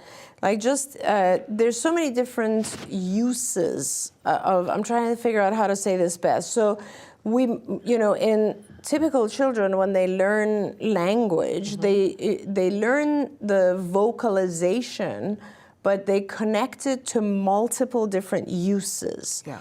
And with the verbal operants, that is what we teach. So for instance, if a child now wants to see a dog and says dog, that is one use, which is manding. So they're requesting a dog. If they suddenly, you're in the car and driving and they see a dog passing and they're like, dog, that is just labeling, which is tacting. That's a completely different use. Or if you ask the child, you know, which animal barks, and they say dog, that's an intraverbal, which is a completely different use. So I think the important thing about teaching language is that it's not just teaching specific sounds or vocalizations. And that's the difference between speech and language. It's about teaching the use of those speech utterances in multiple different ways, so that it becomes functional and useful. And can I add to, because one of the things that they did, because his favorite food when he was a baby was hot dogs. And so they had him, when he would start with the dog, dog, dog thing, it was really pretty much the only time that we used food as a reinforcer, because I was a stick in the mud about that. I was a miserable person. You would have hated me. But they would have me cut up little pieces of hot dog, and then they taught him how to say dog to get the hot dog so that he wasn't just going in a circle, and it took on new meaning for him. But then eventually, we talked about the furry dogs too. Right. And they started with dog, and then dog became hot dog, and then it would be more hot dog, and I want more hot dog, or more hot dog please, and then eventually I want more hot dog please. It was. And that's just manding. And that was just manding for dog. Right. So it was fascinating. It was I always referred to ABA as the autism miracle in my living room. And it felt like a privilege to see what happened. So good. I'm so glad. And to see the people who, they were all people who you trained. So, thank God for you. Yeah, thank you. Well, I mean, there's a lot of fantastic people who are just continuously adding to this field every year as well, so it's wonderful. And I love them too, but I love you first and best. I love you, thank you. Andrea, who's right on topic here, says, my son is in ABA 40 hours a week. Go, Andrea. Great. He is 3.5 years old. In addition, I am using language for learning at home with him. I can get him to answer questions like, what is this? But getting him to say, this is I'm having issues with. Any suggestions? Yeah, it's so funny that we discovered that just a visual prompt goes a really long way. So for instance, try, even if he can't read, it doesn't matter, try using the words, this is a, and then a picture of the object. And then point to the thing. It shows him there is more than one response. Another thing is you can hold up 3 fingers, and when you do it, this is a, and then have him do it. A visual prompt, and then you can remove the visual prompt gradually, will definitely get him started on this. Okay, Lou ZC says, my kiddo with ASD is 5. He's receiving full-time ABA. I would love for you to clarify what that is, because sometimes people say, my kid is getting full-time ABA, and then I find out that's 8 hours a week, and I lose my mind. Tell us how many hours. For a 3-year-old. And I don't remember, Lucy, what age also. It says 5. Oh, 5, of course. I have that. See, there goes the executive functions right there. He's receiving full-time ABA and also speech therapy. I'm in the process of getting approval from my insurance company for OT. When I go to his OT assessment, what should I look for to understand if the OT provider is providing good OT or bad OT? My kid has severe food restrictions, eats baby foods, of 30 per week, has tactile dysfunction, refuses long sleeve shirts, jackets, coats, clothes with tags, pants, smells, and most foods make him gag or vomit. Lots of sensory issues. What should I look for from the OT provider to ensure it is good OT? It's That's a great question. Great question. And I see that Over 30. further down, she said 30 hours a week. Good. That's great. That is almost full-time. Very good. So first of all, I want to say that most of the time parents like yourself who are this involved and engaging in this kind of dialogue with us here, you instinctually will know that it's the right person or not just by observing how they interact with other kids as well. But in your case, you've made it pretty clear that we're looking at 2 different sensory issues. One is oral motor, perhaps, because it has to do with food and textures in his mouth, and that is a feeding therapy program. There are some OTs who are trained in this, but you shouldn't expect the typical sensory integration OT to be trained in feeding therapy. Speech pathologists are more trained in feeding therapy, and ABA folks are as well. So that's a separate thing you should look for. We talked about that a little bit yesterday, and it's about it's a process of increasing texture and always rewarding the amount and so on. So it's a shaping process. In terms of the tactile issues that he is having, specifically ask the OT to do an evaluation, first of all. So if they know to ask you the right questions and if they know to test out different things with your child, that's a good sign. And, even if they don't, and once you tell them, hey, he has tactile issues and he doesn't like any sleeves or any contact with his body, and ask the OT, what do you suggest? What exactly would you do to help improve this? And if it makes sense to you, you got to do it. And it should be some form of gradual exposure, obviously. But, when I evaluate OTs, I always just want to see them work with the child for about an hour, and then I want to see if I am getting what I expected for the child out of that hour. So I think, you know the issues, go into it, observe, let the OT interact with your child and see. I want to know, my question here is, why are you having to go through your insurance company for OT? Why is it not happening through the school? Because normally the school is the one that provides that. Well, it depends. It's also possible this child is not in public school, but I have honestly found it easier to go through insurance for OT. Really? And speech. Okay, this is news to me. Yeah. Because a lot of us get it through school. So interesting. Okay, that was my question. Pamela has written in and says, I have twin boys who are autistic. Both can make 3-word sentences and can spell both their names differently. Please, how can I teach them to make more sentences? Do you want them to make more sentences in speaking or in writing? Because you're talking about spelling, so I'm not sure. I think you want them to vocalize more. But she says we're in Switzerland. They have no ABA here. Just play therapy with 1 hour of speech session per week. Yeah. So I happen to have a lovely previous person that used to work for me, who is a behavior analyst in Switzerland. She is in Lausanne, and she is a wonderful, very, very talented clinician who does ABA and also consults with families, I believe, all over Switzerland. And I think by now she's been forced to learn French. Her name is Rachel Leonard-Bozard, and I think I gave you her number at one point. I can try to find it again, and if you write in, we'll help you with that. But you know, it's not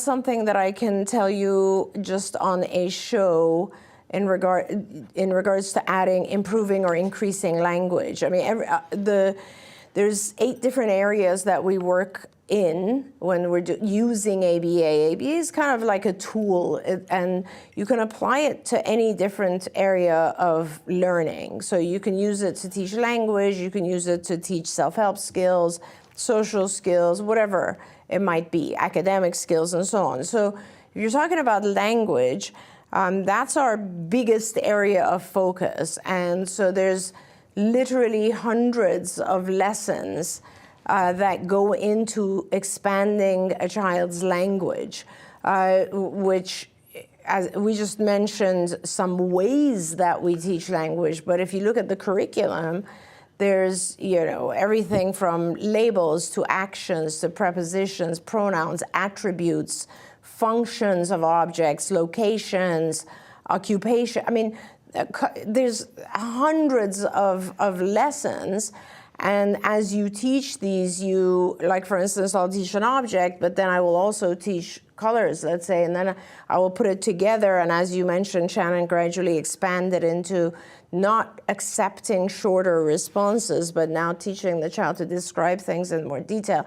But this is, you know, I'm in 1 minute explaining something that is a 3 or 4 year project. So instead of doing that, I don't want to do that incorrectly. And at the end of our book, Evidence-Based Interventions for Children with Autism, at the end of it, there's an appendix that lists some of these lessons, but it doesn't go into describing them. And I'm really going to make sure that I publish something that describes these lessons a little bit better, because there's so many people asking. There you go.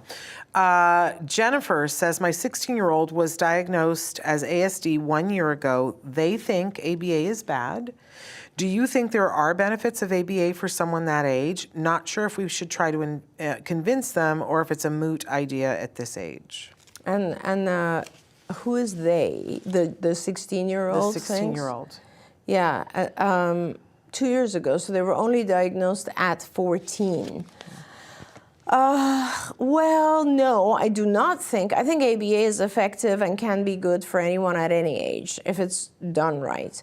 For a person who was only diagnosed at 14, that means that their level of functioning is so high that it wasn't interfering with their life until, let's say, 12 or 14.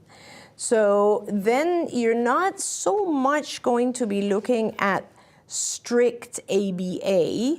Certainly you're not going to be doing discrete trial, which is the more structured form of ABA. If you're doing any ABA, it's more what we call natural environment training, and it's very natural in the environment. But I also think, and depending on the skills they need, there's absolutely some skills that they will learn best through natural environment training of pure behavioral procedures. Otherwise, I think you should be looking at cognitive behavioral therapies, because your child may very well be at the level that they can understand and benefit from all those very kind of abstract cognitive processes. So it's either natural environment training within the umbrella of ABA, or it's cognitive behavioral training or therapies. So I want to say, too, about this 16-year-old thinking that ABA is bad.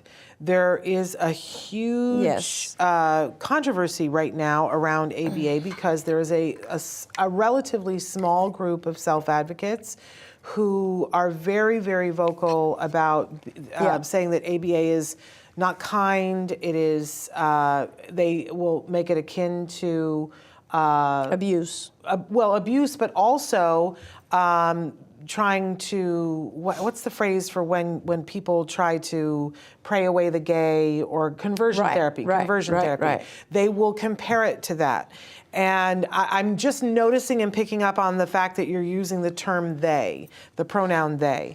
Because if they are 16 and they are moving in a community where people are using the pronoun they, I would not be surprised if they have heard that. I see, and that is very, that would be very concerning to somebody who is saying, I would like to use the pronoun they. And I think, you know, there are lots of schools of thought about this. I want to say that I try to be really respectful of everybody's opinion about everything. Yeah. Everybody's entitled to their opinion about something. And there are people who have come forward and raised their hand and said, I feel that ABA therapy was abusive to me. And I always want to listen to those individuals and listen to what their experience is. And my first response to those people is, I'm so sorry that happened to you. And I want to hear from them what they have to say. But then my next response is to say to them, I hope you will understand that the therapy that I'm advocating, I would never advocate what happened to you.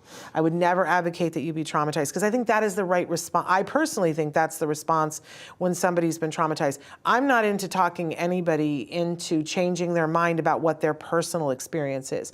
But I do think that there are many people who have heard that story and then decide for themselves, even though they know nothing about ABA, well, then it's all bad.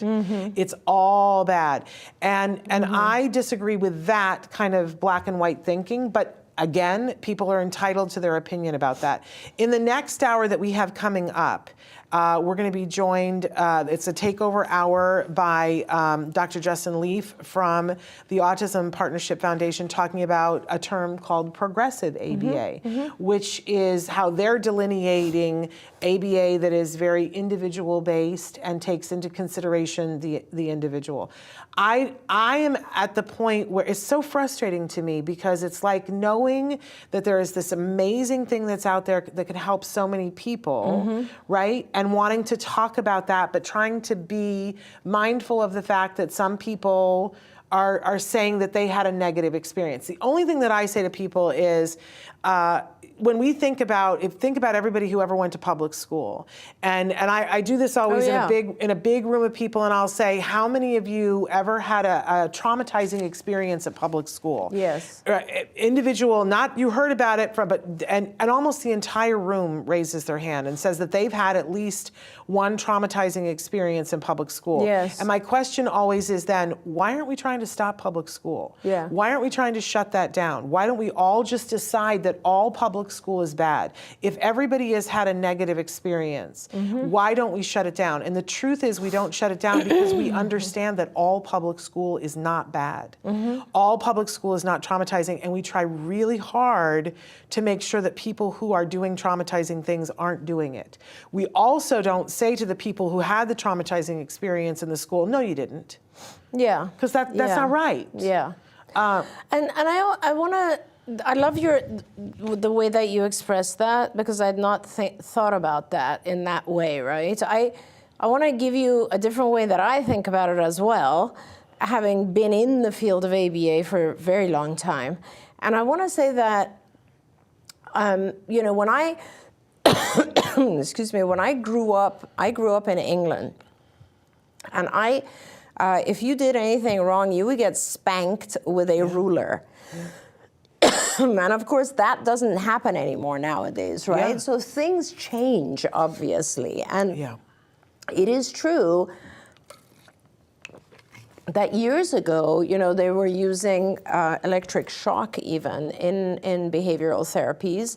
And then after that, they were using, 𝗃𝗏𝗧 used to sometimes come into our clinics and, pull out this big wooden spoon, which was for punishing the individual. And the field of ABA has advanced to the point where everyone has come to realize that punishment is not an effective tool as reinforcement. Yeah. And therefore there are ways that, first it was called positive behavioral interventions, and gradually over time, almost all ABA became completely positive behavior intervention. Huge studies were done, I think back in the, let's say 90s even, or 80s, 90s, there was a huge task list on whether or not aversives should be allowed. Yeah. And you know what? The result of the task list was that, yeah, they should be allowed, because sometimes aversives are used to stop more injurious behavior. And so those are but my point is that ABA has evolved. Yes. It's just like, a principal used to punish you with a gigantic ruler. That doesn't happen anymore in school, right? So because it happened back in the 60s doesn't mean that we stop school. School has evolved, Yes. as you say, and ABA has evolved and will continue to evolve. Yeah. And so it's really, when we talk about ABA, and also the other part of ABA is that so many people use it in different ways. So Yeah. that's why Shannon and I are always talking about good ABA, because it's a matter of, are you learning everything? Are you including the best that there is in ABA? Is your program the highest quality, and so on? And then I think it's important, yes, for the individual to understand, but I want to say this, like, as a parent of a child who is not yet an adult, you should also have a say in what you feel is appropriate for them as their guardian.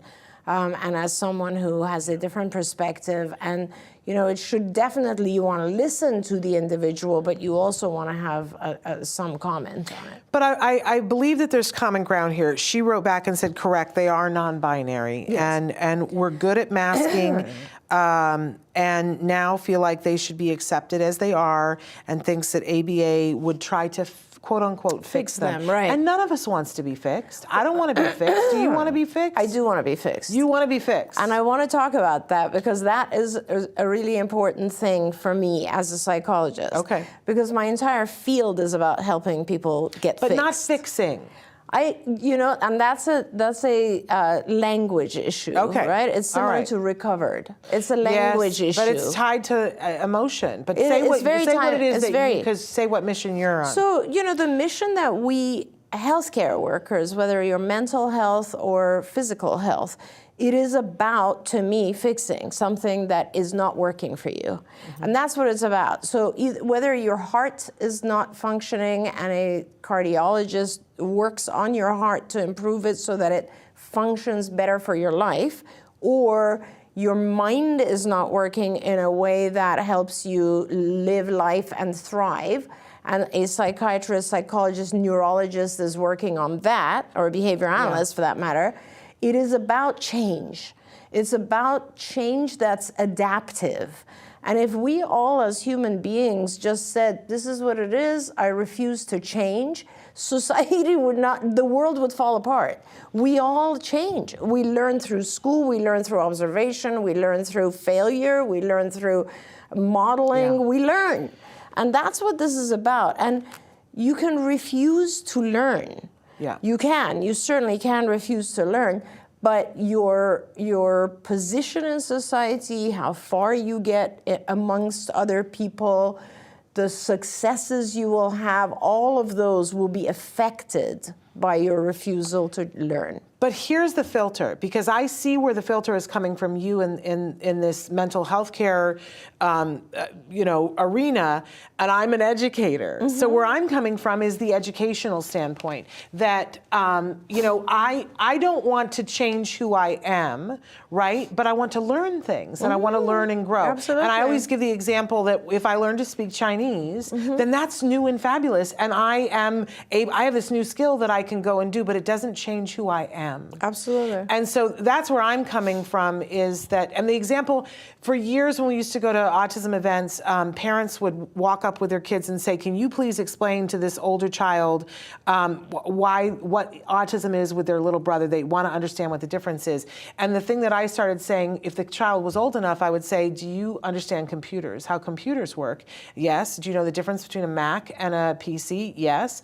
And I would say, okay, they both can do a job, right? great. But they process in different ways and different speeds. So you're a Mac, your brother is a PC, but we're going to give you some apps so that you can understand him, and we're going to give him some apps so that he understands you. Perfect. But you're still a Mac and you're still a PC. Right. That's all. And the other, and I love that example. You always have given me that example, and I love it because it's really great. It's a good example. But what if you're a Mac and the rest of the world is PCs? Then you need apps to be able to adapt. Exactly. But that doesn't the change only thing. what you are. It doesn't in any way change who you are. It doesn't change your personality. It's not intrusive. In fact, you can even choose to remain a Mac and not interact with the PC world. You can certainly choose that. And all I'm saying is that it isn't about, first of all, it is something that, it is for your benefit if you choose to learn those apps that will help you communicate with others. Yes. Because only if it's to your benefit. well, that's humanity, right? Yeah. If you go back to Darwin, everything that we do is because we've adapted to where we are right now. We need another hour to talk about this, and we're taking our friends' time. Yes. We have to end, but we can. It's perfect timing because the next now they're going to show- talk about good Awesome, I quality love it. ABA. So here are the winners. If I say your name, you've won. You have to email me. I will put it into the chat, and then we're going to go. I apologize to Autism Partnership Foundation. We went over, but here are the winners: Jennifer Soares, Adam Taslitz, Val Cohen, Lee Sean Taylor, Zoe Jeffries, Carla Burke, Pamela Odian, CJ Ramos, Trey Adair, and Autism Journey with Elijah. You've all won a $25 gift certificate from Discovery Toys. You need to email me, Shannon@autism-live.com, but I will put it in the chat. Thank you for this spirited 2 hours. You're back in another couple of hours. Couple of hours, yeah. So, and I'm back in the hour after this with Let's Talk All the Things with Rachel Bird. But first, we have the Autism Partnership Foundation doing their takeover right now. Don't go anywhere, because you'll want to hear this conversation in light of what we just talked about. Take it away. Don't forget, you can watch Ask Dr. Doreen live every Tuesday morning at 10 a.m. Pacific time. We hope to see you there. Any choices you make in determining your child's treatment are completely at your own discretion. Dr. Doreen Marathon is the Dr. Doreen is an expert in autism. Doreen Marathon. Dr. 𝗃𝗄𝗃𝗃. Dr. Doreen Marathon. Dr. Doreen Marathon is a visionary in the field of autism. Now you can ask her questions on Ask Dr. Doreen. Good morning and welcome to the final 3 hours of the Autism Network Podcastathon. We are here for a special 2 hours of Ask Dr. Doreen with the lady herself, Dr. Doreen Marathon. Good morning. Good morning to you. How are you? I am a little bit left of center. I can imagine. But it's okay, Yeah. because I'm just a little giddy. And as long as it stays that way, as long as I don't go over into the maudlin part of being tired, we'll be really good. What did you get, like 4 hours of sleep in the last 44 hours? Something like that. Yeah. Something like that. And that 4 hours wasn't completely uninterrupted. So, Yeah. Oh my gosh. it's cat naps where we could take them. It's okay. I can sleep later on today. That's In 3 awesome. hours, I can That's sleep all I awesome. want for the rest of the weekend. So it's all good. And I have to say this, and here I'm not going to go to the modeling thing, but I'm really proud of our community. Yeah. I'm proud of how they came together and helped us to do this 44 hours and the content that they brought and the important messages. Later on, I'm going to ask the viewers, you know, what's the one thing that you learned in all the podcasts that you watched that was really, really valuable? Because I know I learned so much from the different things. So I'm looking forward to hear that. And I'm looking forward to these last 3 hours because we've got a lot still to cover and some amazing guests and maybe a couple of surprises. And there are only 2 hours left for us to reach our $5,000. I think we're more than, well, I don't know. We need you to donate. It's in jeopardy right now. Here's the thing. So please donate if you want to see me shave Shannon's head in 2 hours. So that's right. It'll happen right here live. We're not even going to change clothes. That's how soon it's happening, right? And we all want to do this. You especially. I'm excited to do this. And I do too. I think if we haven't reached our goal, I'll have to make the number myself or make it hit the number myself. Well, I thought you were going to say you were only going to shave like the middle of my hair. Okay, yeah, that's another and good I was going to say, please save me and donate enough. So that's really important. So you can, I have it, I just put it on my Facebook if you don't know where to go to donate, but it's givebutter.com/iPad challenge. Good job. Yeah, pretty. I like the tack is no longer sharp, but sometimes it'll spit out good things. So there we go. There it is. givebutter.com/iPad challenge. And we're trying to raise money for iPads. We're having a good time with this because we're talking about shaving my head, and I want us to have a good time with this, but we're doing this because we want to put functional communication in people's hands. Right. Everyone has I love the poster that we have in the lobby that says, communication is a right, not a privilege. And that means we have to make it accessible to everyone. So please donate and know that you'll have done a good thing. Donations of any size and any amount are welcome. givebutter.com/iPad challenge. Also want to let you know, Traven was just showing you, you can be writing in comments. We're live on so many different platforms, but especially on YouTube, Facebook, Twitch, and Twitter. Yes, I'm saying Twitch. Isn't that fun? Everybody was making a little fuss over that because that's the cool one, I guess. Is it? So, I didn't know that. Well, that's where all the gamers are. So we've been live there for a while. I just forget to say it because it's not as relevant to me, but apparently it's the cool one. So I'm going to make sure that I say it from now on. You can be writing in your comments, and you want to be writing comments in the next 3 hours because we are going to be giving away some Discovery Toys gift certificates for $25 each. And the way that you enter is by making a comment. If you make a comment, we have a bunch of wonderful people in the back who are writing down every time that you guys make a comment. That puts one entry into the hat. At the end of this hour, they will choose 10 winners. And then we will do more next, and we'll announce how many in the next 2 hours that we're doing, but 10 in this hour. So pretty amazing. Now, we also want to say that this hour, we're going to be squeezing in a couple of different things in these Ask Dr. Doreen hours. We're going to be answering your questions live right now with Dr. 𝗃𝗄𝗃𝗃, and she is a true expert in the field of autism. She's been working in this field for more than 45 years. I mean, everybody wants to know her face cream. I know. And how you get your spirit, too, which I think is unique, and we can't buy that in a face cream because your energy is absolutely amazing. We've seen that in the last 44 hours. But she has been working in this field for that long and has been working with all kinds of individuals, helping them to achieve what they want to achieve. So thank you for that. Oh, my pleasure. Honestly, it's also been a pleasure doing this podcastathon with you, and I want to thank you. You are amazing. I honestly don't know how you pulled it off. But you did, not only yourself, but all the wonderful people who came in and helped and in so many different ways. So thank you, Shannon. We could not have done this without Traven, because let's be honest, if it weren't for Traven, we would be sitting here having a nice conversation by ourselves. Right. So we really want to thank Traven for all of his patience and hope that he's still speaking to me when all of this is over. But I also want to say, too, none of this would have been possible. None of anything would have been possible without you. Oh, Shannon, you you bring yourself and your knowledge and your connections Thank you. always to everything, in your heart and your spirit. And so, none of it's possible without you Thank either. you so much. I'm so No, glad thank we you. did it, and I know I will be going back to looking at Yeah. a lot of sessions that I missed Yes. because I was sleeping, but I loved the lineup, so Oh I my think people gosh. should go back. Yeah. I didn't get a chance to watch full episodes of almost anything, but I got to see at least a couple of minutes of almost everything.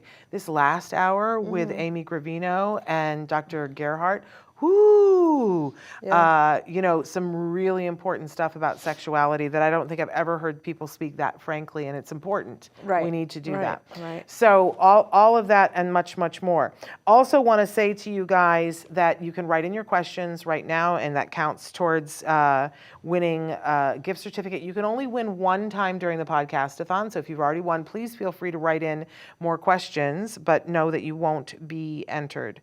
Autism Journey with 𝗲𝗧, who tore the roof off this place at 1 o'clock this morning. I know, and Let me just tell you. Thank you for that. It was so amazing that you were willing and able to do that. We really appreciate it. Even more so, the mom of an individual on the spectrum doing that at 1 in the morning. Thank you. And she says, thank you for letting me share my journey. What an amazing experience. But I had so many people messaging me going, who is this woman? This is amazing. Wow. So there we go. There you Even go. Marina was out there going, this is amazing. Aw. So yes, you did an awesome, awesome job. And Judy, thank you for saying that you love my hair, because hopefully it's going bye-bye.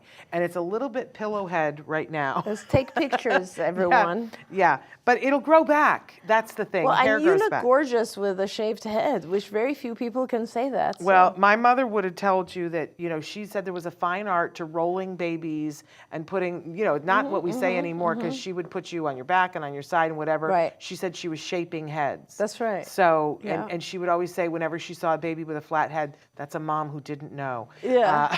But true. then, they told us all to back our babies too, Yeah. for safety for SIDS. So my mother didn't care if I died in my sleep. So As long as you had a well-shaped I have a well-shaped noggin, apparently. I don't know, because I can't really look at it, so it doesn't really matter. I get chatty when I'm sleepy, apparently. Well, that's Okay. good. Okay, good. Good. Anyway, we thought we'd start to take some questions, but then the second half of this hour, we're going to be joined by a very special guest, someone that I was talking about in the middle of the night, last night, that led me to you. Oh. Yeah. And because it was the Shepherds who gave me her book, which got me to you. So there you go. And what a fantastic book it was. Oh my gosh. It We're talking is. about Christina Adams and her first book, A Real Boy. And yes, it was my Bible. I didn't go anywhere for a month without that book. I was studying it. That's amazing. so- I gave that book and a few other books that had kind of mentioned my work to my mother, and she loved Christina's book. It was her favorite. Yeah. Well, she's such a great writer. She first really of all. is. She really is. She puts you there, and you feel like you're in a movie of your life, but living her life. You know what I Yeah. mean? She's eloquent, but not flowery to the point where you notice. Right. It's just she brings you there, and she did it in such a poignant way. Yes. That touched my heart forever. I used to keep a small stack of them and give them away to people. Yeah, absolutely. Because I felt that it was something important for people as they started their journey. Yes. And the fact that I can call her a friend now Yes. is so deeply emotional to me. Because there were so many things in the book that she would write about things, and I knew she was somewhere in Southern California, but I was like, someday I want to meet her. I'd love to be at the grocery store that she's at. I wonder where she lives, like almost stalker. You know what I'm saying? and she's so gracious. Oh. She comes to all of our events. She attends everything. Honestly, it's just amazing. a positive person Yeah. always. Susie says, I need to get my books autographed by both of you, and you know you can.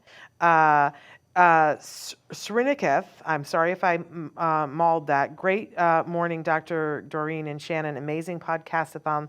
Lots of takeaways for years to come with my 5-year-old. I love that. Later on, I'm going to be asking, tell us one thing that you learned. And Dahlia, who was with us through a lot of the hours last night, and I noticed that, Dahlia, I really appreciated it, says hello to Dr. Doreen and Shannon. And I'm going to get started with questions here, and you guys can be writing in questions if you have. But I want want to get this starter question. What do you do with a child that never wants to comply? He is 8, and I could ask him to do his favorite thing, and if he is in a snit, he won't do it. It's very tiring. Yeah. And I don't mean to laugh at that, but it's just, I just find, I don't know, it's weird, but I find it cute when our kids become obstinate about something. And it's lovely that you think that, but from the parent point of view, it's not so much fun. I know, but I just feel like they're, you know, they're little children and they're trying to like just put their foot down and refuse to do something. And I think it's just adorable in some ways, you know?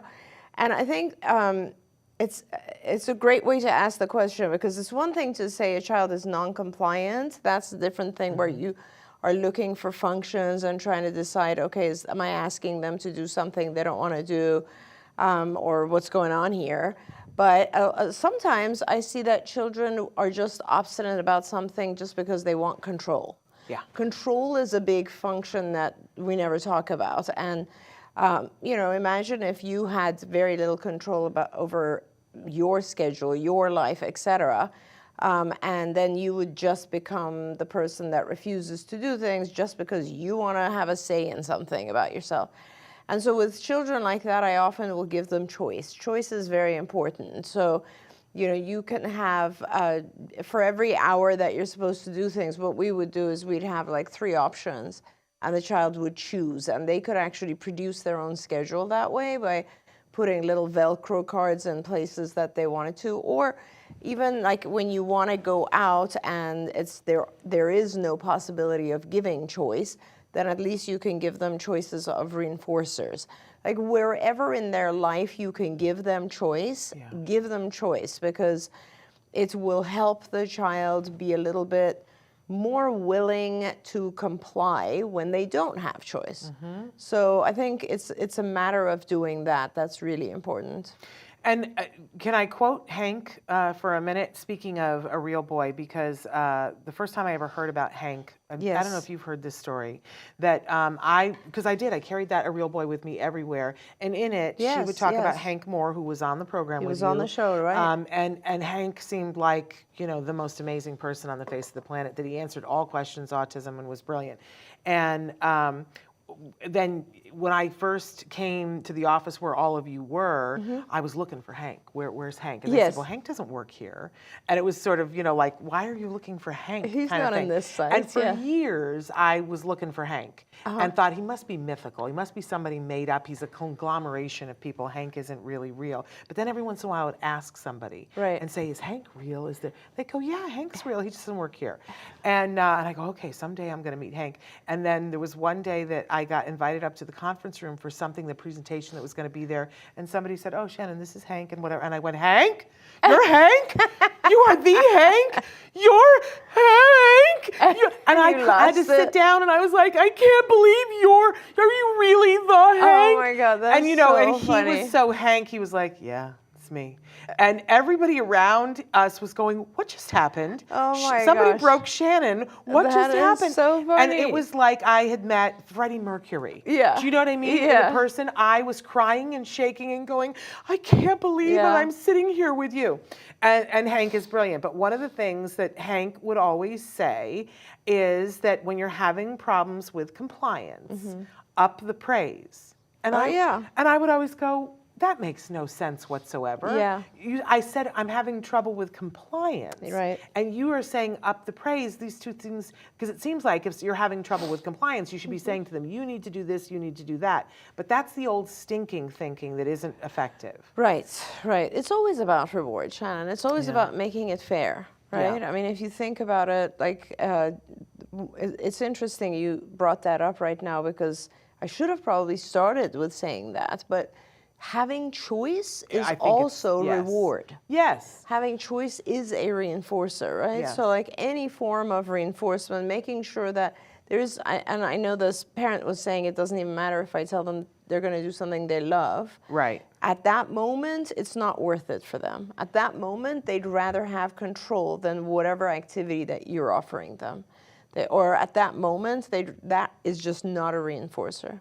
Well, somebody wrote in that one of their takeaways that immediately is helping their family were in the executive function domain by the Autism Helper, because they presenting choice boards during shutdowns, which is exactly what you're talking about. That's exactly what I was saying, yeah. Very important. May says, hello, ladies. I want to ask about a comment Temple Grandin made about autistic kids on the spectrum also being good at mechanics, and is that true?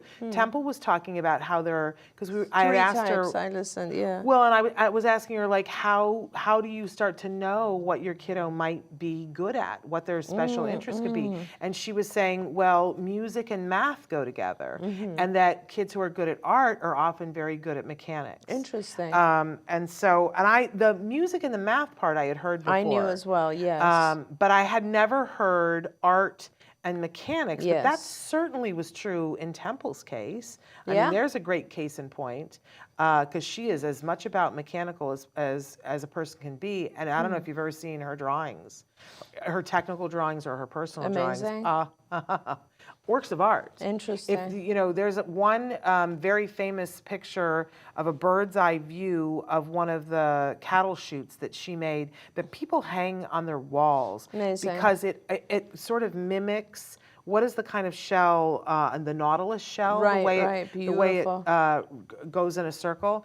Absolutely beautiful, and it's a kill shoot. Yes, that they're slaughtered at the end of it, and yet it is poetic and beautiful. And I hear that the difference of when you put cattle in that, they go without fear. Right, and because it's humane. Right. But it is a beautiful, beautiful thing. Draw like nobody's business, and she could draw horses. Absolutely stunningly. Interesting. Yes, I would love to see if she ever auctions off some of her horse drawings, or if she still does that. We'll have to ask her next time. I was busy asking her. Go ahead. No, I'm sorry, I interrupted you. No, I was too busy asking her at the time if she had seen The Last of Us. Oh, right. Anyway, so go ahead and say what you're going to say. I was just going to say that, like, I think all of our kids have some type of interests or talents, and it's important to identify what that is. It really is, and I think you just can play around with it, and you'll see. I wouldn't give the child just one try, because sometimes in the beginning our kids aren't familiar with things, and they might not, just take to it.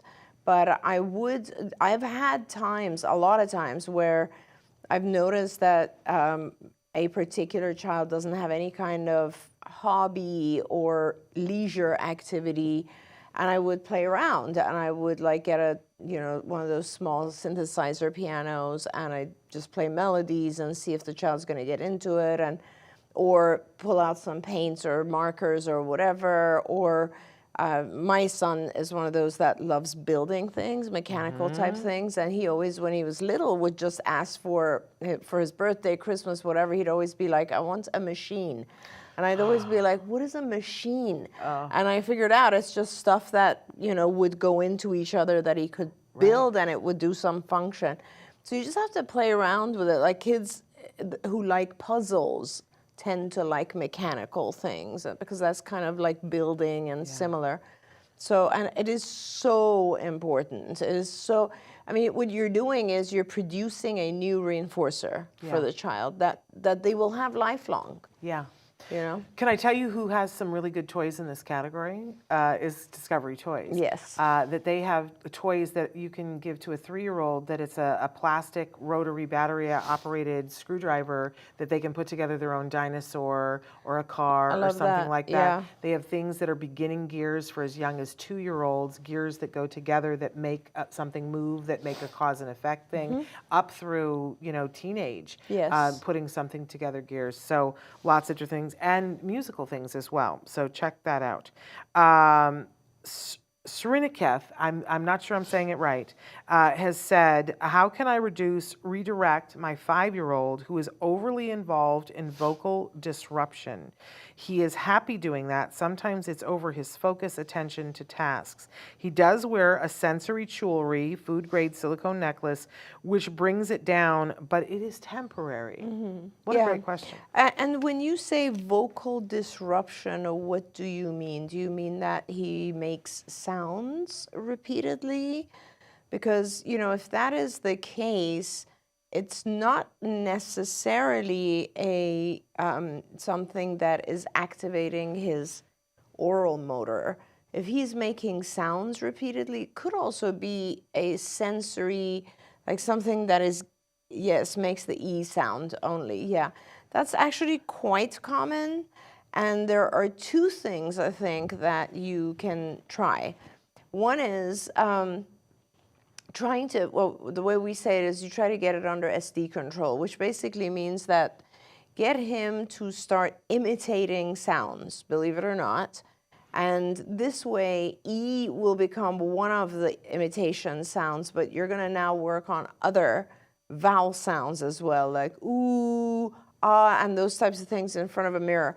And it's interesting because once you get it under your control, in other words, I'm going to do it, now you do it, the free use of the E tends to go down a little bit, because now it's kind of like, oh, it's work. You know, it's not, it's work. But the thing that I found with kids who do a lot of that is that it is giving them auditory stimulation. They like hearing themselves making that noise, that sound. So I would suggest getting him some noise-canceling headphones that are going to not give him that stimulation anymore. So it's just like you've gotten him a chewy thing when his mouth, that's incompatible behavior, right? So when his mouth is busy chewing, he can't really make that noise. And I don't think we know he's 5. Later on, you can also teach him other things that he can do, like chewing gum and so on, that will prevent the use making noises. But know that the reason he's doing it a lot of times with our kids is the auditory sensation that they get from it. So really give him headphones, put the headphones on him when he does that. That will help prevent it. Get him engaged in other vocal activity, like getting him to imitate sounds, words, get him into lessons so that he can begin vocalizing words and talking. And the more he learns that, the less of this he'll do. And sometimes I also want to say, I don't know if this is true in your case or not, but when children do the EE sound, they're also running back and forth, doing some sort of visual stimulation, running in a circle, running back and forth. If you can disrupt that particular activity, the EE sound tends to go away as well, because it's all part of one paradigm of behaviors. Yeah. Of course, Jem used to do that, run around and yell E and all of that. And it's funny, I never thought of it as a visual stimulation. I always thought of it as a physical stimulation, but I'm sure that there was a visual. There's a visual aspect to it, yeah. But I love that you guys put him on a sensory diet. Yeah. And that it started, and this is, he was one person. This is not a one-size-fits-all, but this is an example that he was on a sensory diet where they would take the couch cushions off the couch and squeeze him, and they would go, it's a burrito time, and they would squeeze him between the couch cushions, and he would laugh and whatever, and he would be more focused for a period of time. And then that gradually morphed into that before he went to kindergarten, they taught him how to squeeze himself, that he could sit and just squeeze his elbows or squeeze his arms, or squeeze his thighs or squeeze his feet himself, and that helped him to be able to stay focused for a longer period of time. And sensory diet, just so we can kind of tell folks about this, you can, at intervals in between other activities, do something sensory. Like even if a child is really into running back and forth, allow them to do that as a reward. This is called the Premack principle, where you can reward behaviors that are already very high frequency, or reward behaviors that are low frequency by allowing the high frequency behaviors to follow. So if he's doing this thing and we know he craves this running back and forth or screaming E or whatever it is, allow short segments of that as a reward. And also, I think you're absolutely right. The reason that it's a reward is that it produces some form of sensory calming or, regulation type of thing. So it is hard, though, and I guess we're reading the rest of it, too. She says he likes under feet stimulation, like walking on ribbed footboards connected to make a path. And are you sure, again, and this is why everything's but not from him, right? So you need to put the headphones on him when he's producing the sound. But going back to the under feet stimulation, again, are you sure that it is under feet stimulation as opposed to visual? Because you're talking about ribbed footboards. And this reminds me again of jam because of the fact that it was these patterns in like the floor. That he couldn't handle. Yeah, a lot of kids are we don't realize that they see things that we don't necessarily, we consider background. We don't, like, if you look at most floor tile, like I'm looking at our floor, whatever this is, vinyl, and it is full of pattern. But because it's lines, right? But we don't see that. We see it as a kind of a hole. Yeah. It doesn't bother us in that, or the boards on the wall, the acoustic stuff. But our kids might see those patterns and very, very strongly see those patterns. And I know this because a lot of my older recovered kids have told me this, that they see things, they hear things in a much more kind of discreet manner. Yeah. And so to them, observing those things, like perhaps footboards, is just, maybe it's something they crave, maybe it's something that's aversive, we don't know. Yeah. But their intake of sensory stimuli is different. And you have to always pay attention and not assume that something they're doing, like making a sound, is a verbal type of stimulation. It could be auditory, it could go along with other behaviors that are visual. You have to play around with it. I'll never forget the day that you were talking about the fact that toe walking is a visual stimulation thing. Yeah, and I was like, so interesting. I remember going, my head just exploded because that would never have occurred to me. And yet it is. Well, I mean, there's lots of experiments that have been published where you put these prism glasses on kids that toe walk, and they immediately stop toe walking just because now they see things quite differently. Yep. But there's other theories about toe walking that are also very interesting. Very interesting. We're getting a bunch of questions, but we've got our guest waiting. We want to introduce the fabulous 𝗃𝗓 Adams. She's an award-winning journalist, an author. She, as I said before, public speaker. Speaks around the world. Yes. Her first book, A Real Boy, changed my life as it changed so many other people's lives. And her second book, Camel Crazy, she goes and speaks around the world about camel milk at so many different, governments ask her to come and speak. It's amazing how her life has turned out. I consider her a friend, and I think you consider her a friend as well. I do too, and amazed at her, honestly. She's just a light on this planet. So let's get her in here so that you guys can meet her. We love her. 𝗃𝗓 Adams, are you there? Good morning, my friends. She was there. Perhaps she got tired of waiting.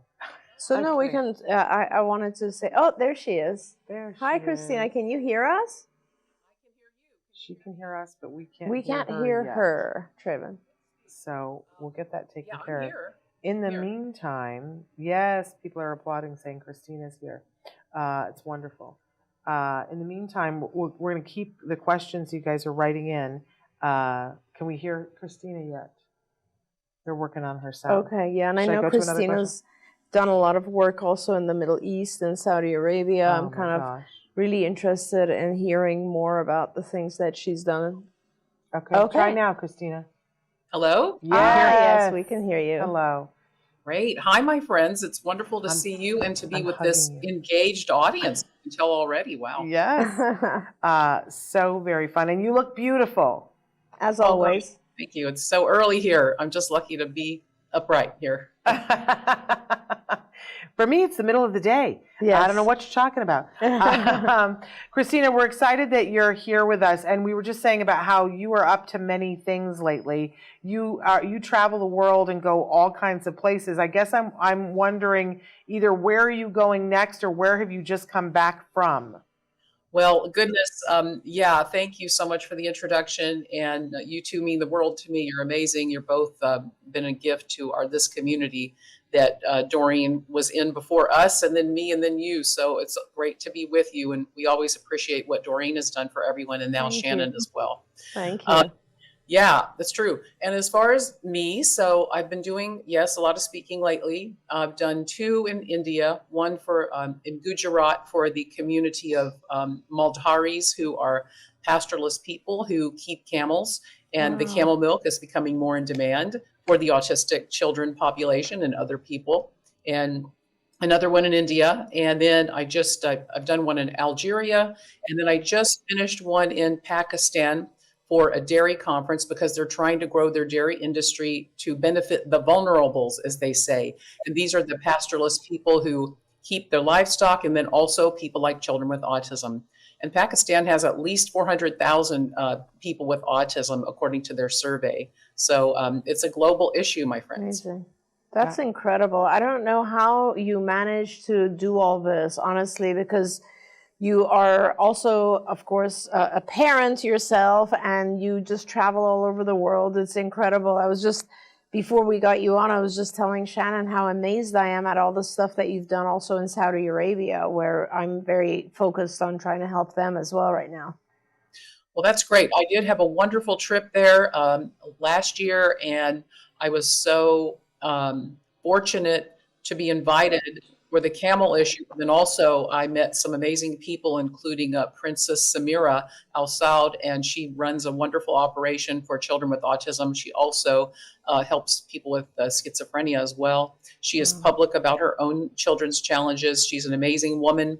So I was really lucky to see some of the schools, meet a lot of the parents, and do some lecturing there. And it's really always great to see countries starting to come forward to serve their populations with autism and related disorders.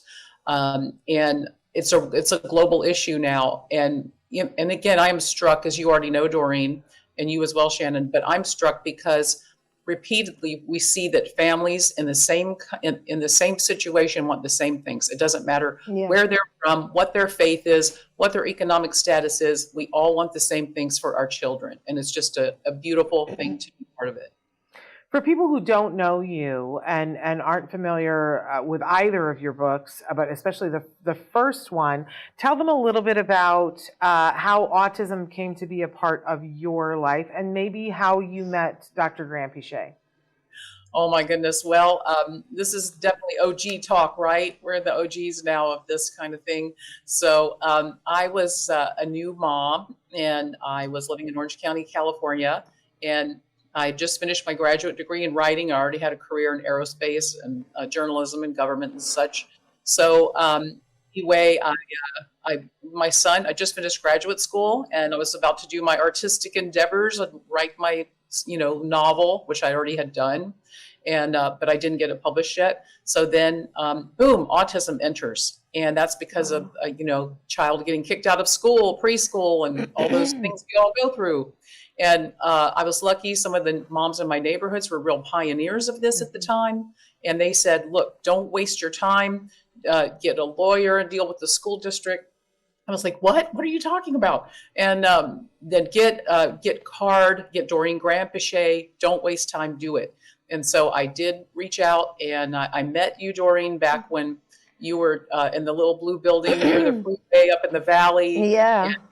And walking into that office, I was emotionally devastated at the time. I didn't know what to expect. You're filled with fear. And, meeting you, I was like, oh my, she looks so young. And I could say the same thing right now. But you're afraid. You're like, can this person help me? Can this person help my child? What are we going to do? And so then I started running the full-on program in my home. Back then we had it in our home, and then we'd send the shadows to school when he was ready to go to preschool. After 6 months of diet and ABA, he was ready to go back to preschool and not get kicked out, even though he had an aide. But that's fine. This is the normal progression. Now it's a new way of parenting. So we just have to go with what our children need. And so then, luckily by the age of 5, my son passed a kindergarten readiness test undetected by an expert with 30 years of experience. She didn't know he had autism, and he was doing great. But then after that, I knew he still had weaknesses, and this is very common with our kids. And I had the idea that camel milk might help his autism symptoms, because removing dairy and other things in the diet was very important, which I discuss in A Real Boy. As long as also I did ABA, discuss in that book too, and Doreen's, expertise. So then I flew in the camel milk from Bedouins in the desert. He got better overnight from a serving of it, and it was just set me on this amazing journey.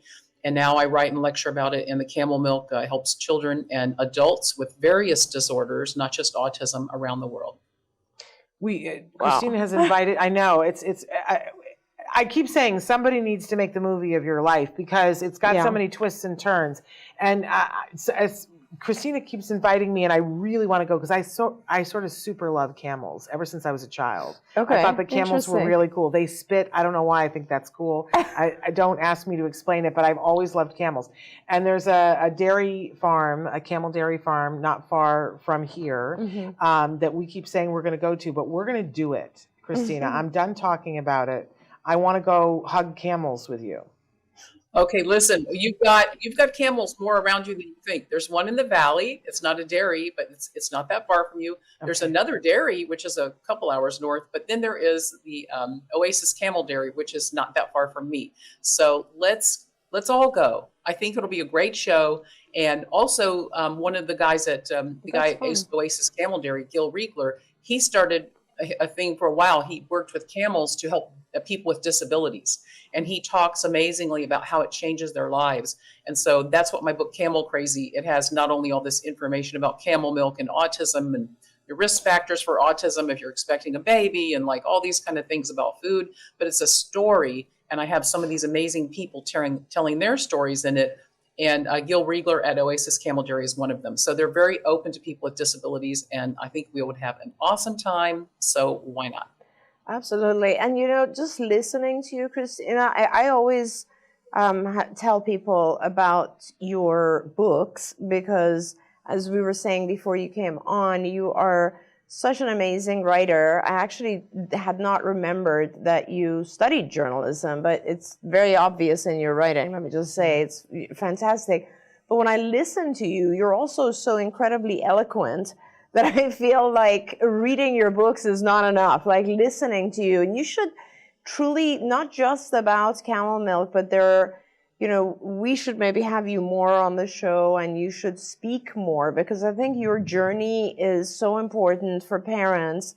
And of course, you went through it very quickly here, but it was a different time. It was before there was health insurance, and having to go through actually fighting your district. I mean, you did a lot of that as well. But because I learned that from her book, that I was going to have to fight. She set me up for that I was like, oh, okay, let me put on, some boots here and pull up the big girl pants and go and fight. Christina did. I have to too. You paved that way for me. Yeah.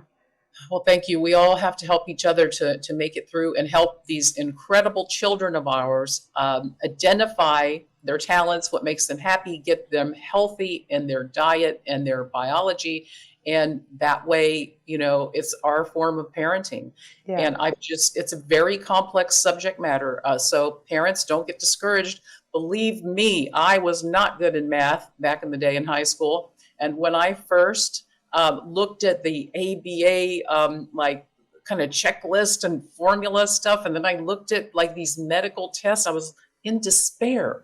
Oh my, I can't do this. I can't do this. Now I'm writing medical, journal articles. So what can I say? And I want you to know that a couple of years ago, we went down and filmed a whole series with her it's called Autism and Beyond, that we play in between segments sometimes. Oh, that's I've with seen Christina. That, of course. Very beautifully shot. Samantha shot that for us and edited that. We love those. We weren't playing those interstitial pieces during the pandemic, but we've started putting them back into play. And Christina talks about all different kinds of things, about what it feels like as a parent, some of the things that she went through. They're short, but they're really fabulous. And it was such a joy to be down there with you for a couple of days and shooting. But I agree with Dr. 𝗃𝗓𝗏𝗃𝗍, we should have you on more often. Yeah, absolutely. Well, thank you. I enjoy what we can all do together, and you guys are amazing. So it's just so interesting lately too. I mean, now that I've kind of got a lot of a background in all this, I keep up with the science information, I keep up with the biology, and there's such an interplay between our environment and between developmental disabilities and autism and things like that. Nonetheless, there is a genetic factor, as we know. So it's always now, there's a lot of science emerging on teasing out what are the factors that go into autism? What are the subtypes? There's at least 6 subtypes now scientifically, but there are probably more. But then these are people. They are our loved ones. They're incredibly talented. They're just amazing. I enjoy them so much. And, you may not know, now we're at the point in society, you can have a person walking around you, being around you, a gorgeous young man like some of my son and his friends, and they will have gone through ABA. They will have gone through all this medical thing, and you won't know. You will not have any idea. So that is achieving our goal of getting them to do what they want to do. That's Absolutely right. Joanne says if I don't go to the camel farm, that she's going to fly out and go with you. And she says that she wants to know, do you read your own audibles? And she says she really should. I don't even know what that means. What's an audible? Audible are books on tape, like okay. audio books. Are you doing reading your own books then? The way publishing works is interesting. My publisher, my first book was Penguin, and my second book is New World Library, fabulous company. Both of them have been great. So get this, the audio rights are available. They own them. So if somebody wants to, purchase them, then I can read it, or somebody else can read it. Sometimes these companies audition actors and actresses to do these things, to read books. But I do have a background of reading, like I did NPR for a while, and thank you for the compliment. That's all I can say. But I definitely enjoy I've done a lot of radio. I love that. And I'm just happy to communicate with people. So thank you. That's amazing. So I have some questions. Yes, you go ahead. I'm sorry, I'm hogging the time. How is your son doing? Can you tell us how things are going now? Well, this is so funny. When you were talking about, let's try to find the kid's talents. Let's see what he or she responds to. Okay, I threw so much money, time, and agony in taking my son to lessons back in the day. Swimming lessons, sewing lessons, art lessons, singing lessons, horse riding lessons. And I felt like most of them were okay, but none of them seemed to really stick. And acting lessons, I'm like, oh my goodness, I just threw away so much money on lessons in my life. However, the good part is he used to fight me on singing lessons. He was so good, but he wrote a song that was like publishable. It really still is amazing. I thought it was Cole Porter, and the teacher said, your son wrote that. And so now I just thought, I threw away so much money on lessons. Nothing worked. Guess what? He's in a band. He's the singer. They do music festivals. They make videos. Wow. Now he makes films with his friends that are amazing and hilarious. That's awesome. And he can still draw. He can sit somewhere, like if he's in a meeting or if he's, in a situation, he can see a stranger and he takes a sketch pad. He does a beautiful pencil. He's gifted with pencil and hands it to him after, or, just shows it to him. It's incredible. So don't despair, my friends. Something might stick eventually. Sounds like all the lessons paid off. Yeah, it sounds like he's also very talented. Yeah, it did not. That's awesome, though. Good for you. And Christina, what were your thoughts? You've been in the field for a long time. I want to know what you thought when you heard this new prevalence of 1 in 36. What was your initial reaction to that? Well, as you know, Doreen, all of us parents that have been observing this for a while, we either look at it and say, well, I kind of feel like I know it was coming, but I'm still despairing that I see it. Yeah. Or people just get so tired of it, they just walk away and be like, well, there's not much I can do.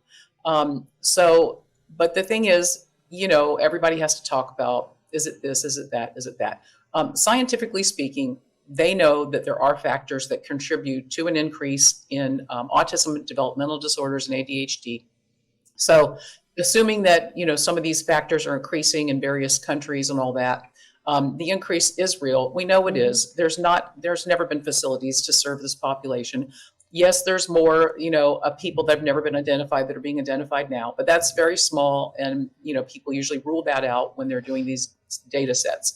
So what do I feel like it? It's just like, wow, it's not the direction I wanted to see things go in. It's Yeah. not that we don't want people on the spectrum around, because we love and adore them and they are wonderful and we love them in every way possible. It's that we don't want people to have more challenges that limit their life and cause Exactly. them biological pain when eating, and cause them to do things like, my son can't tolerate the smell of fish in a grocery store. Yeah. He's going to leave, or it's going to make him feel so ill. He's always been like that. So, it's limiting. It's a limitation. You don't want these things to happen to your children if they don't have to. So it's also global. So I try to keep up with the rate. Whatever country I'm in, I do the research before I lecture, or sometimes I lecture remotely. Like I didn't go to Algeria or a couple places this year. I've been kind of busy, but it's there. And all I can say is we know that it's going to impact society. Already, Army recruiting rates, the recruits they don't have as many that are fit and ready for duty. It could affect your military. It's going to affect the funding. Already in England, recently, there's a case where they actually are doing triage. There's all these people waiting for a long time, years, to get screened for autism. But now they've said, unless you're like in some kind of emergency distress, we won't even Wow. be there. Wow. So it's going to squash the service, because everybody knows it could bankrupt the country, or bankrupt services. So it's depressing.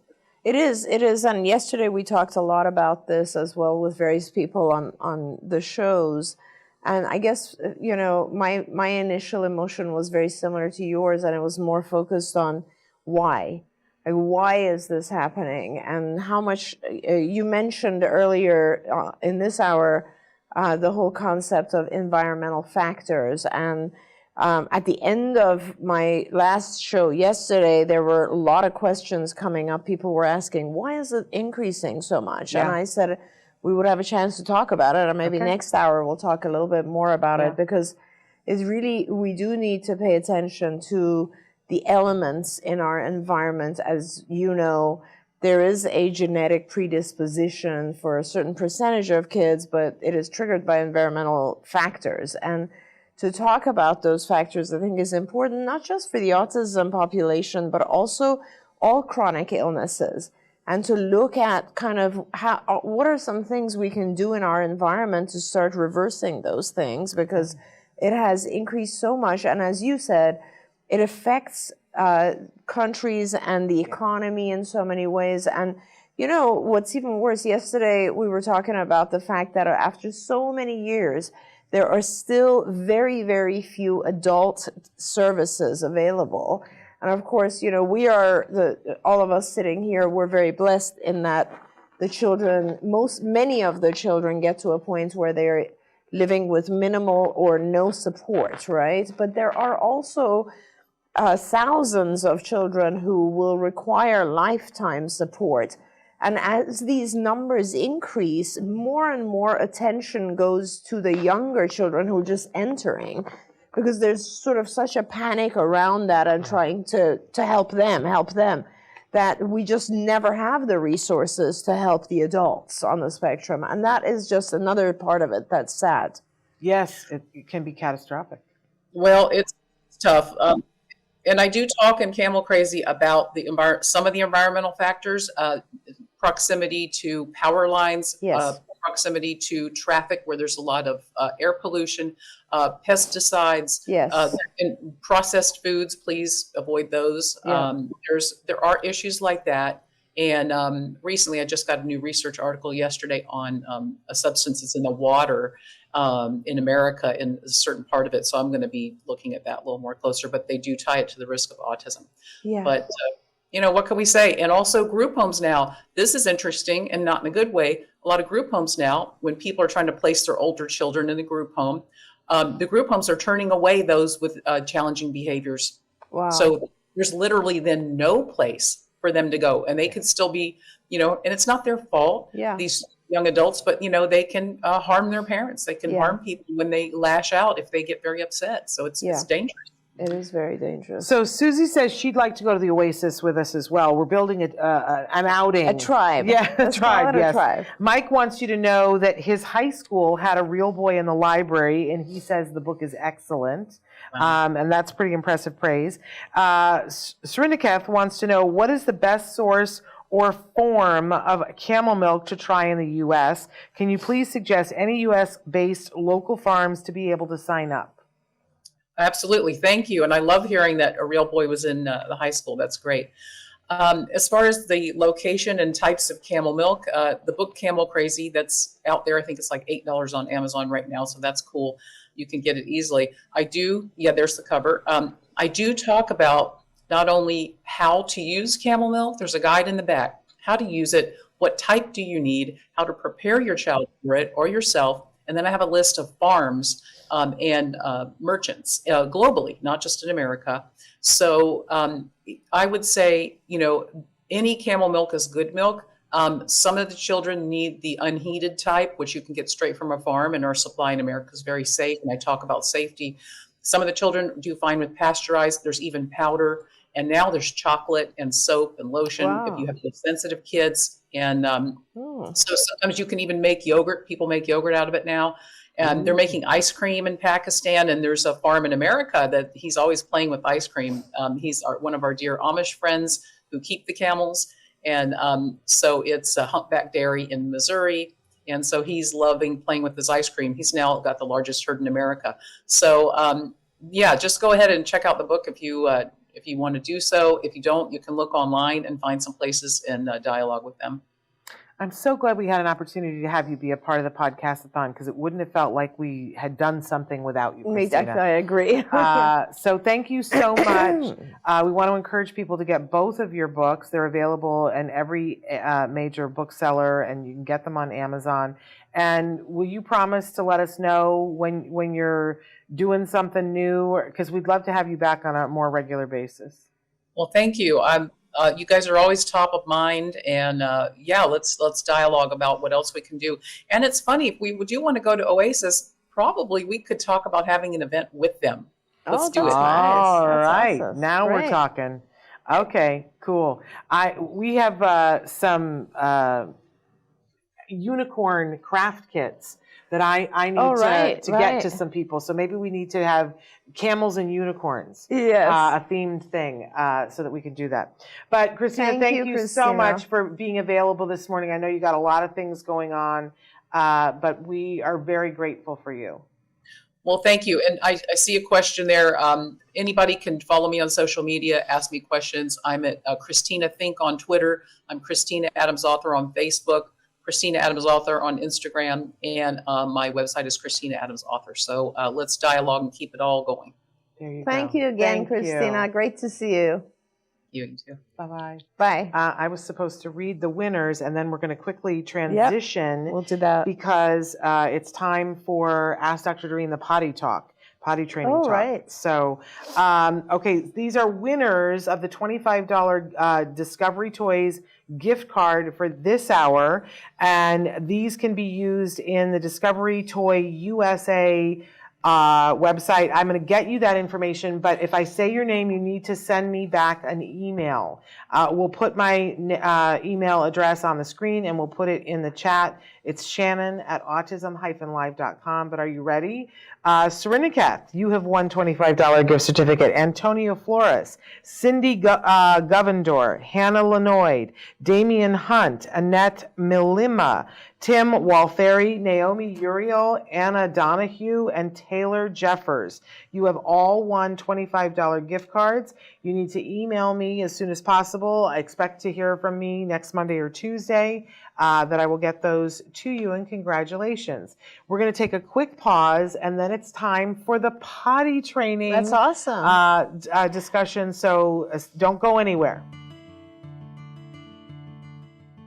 Don't forget, you can watch Ask Dr. Doreen live every Tuesday morning at 10 a.m. Pacific time.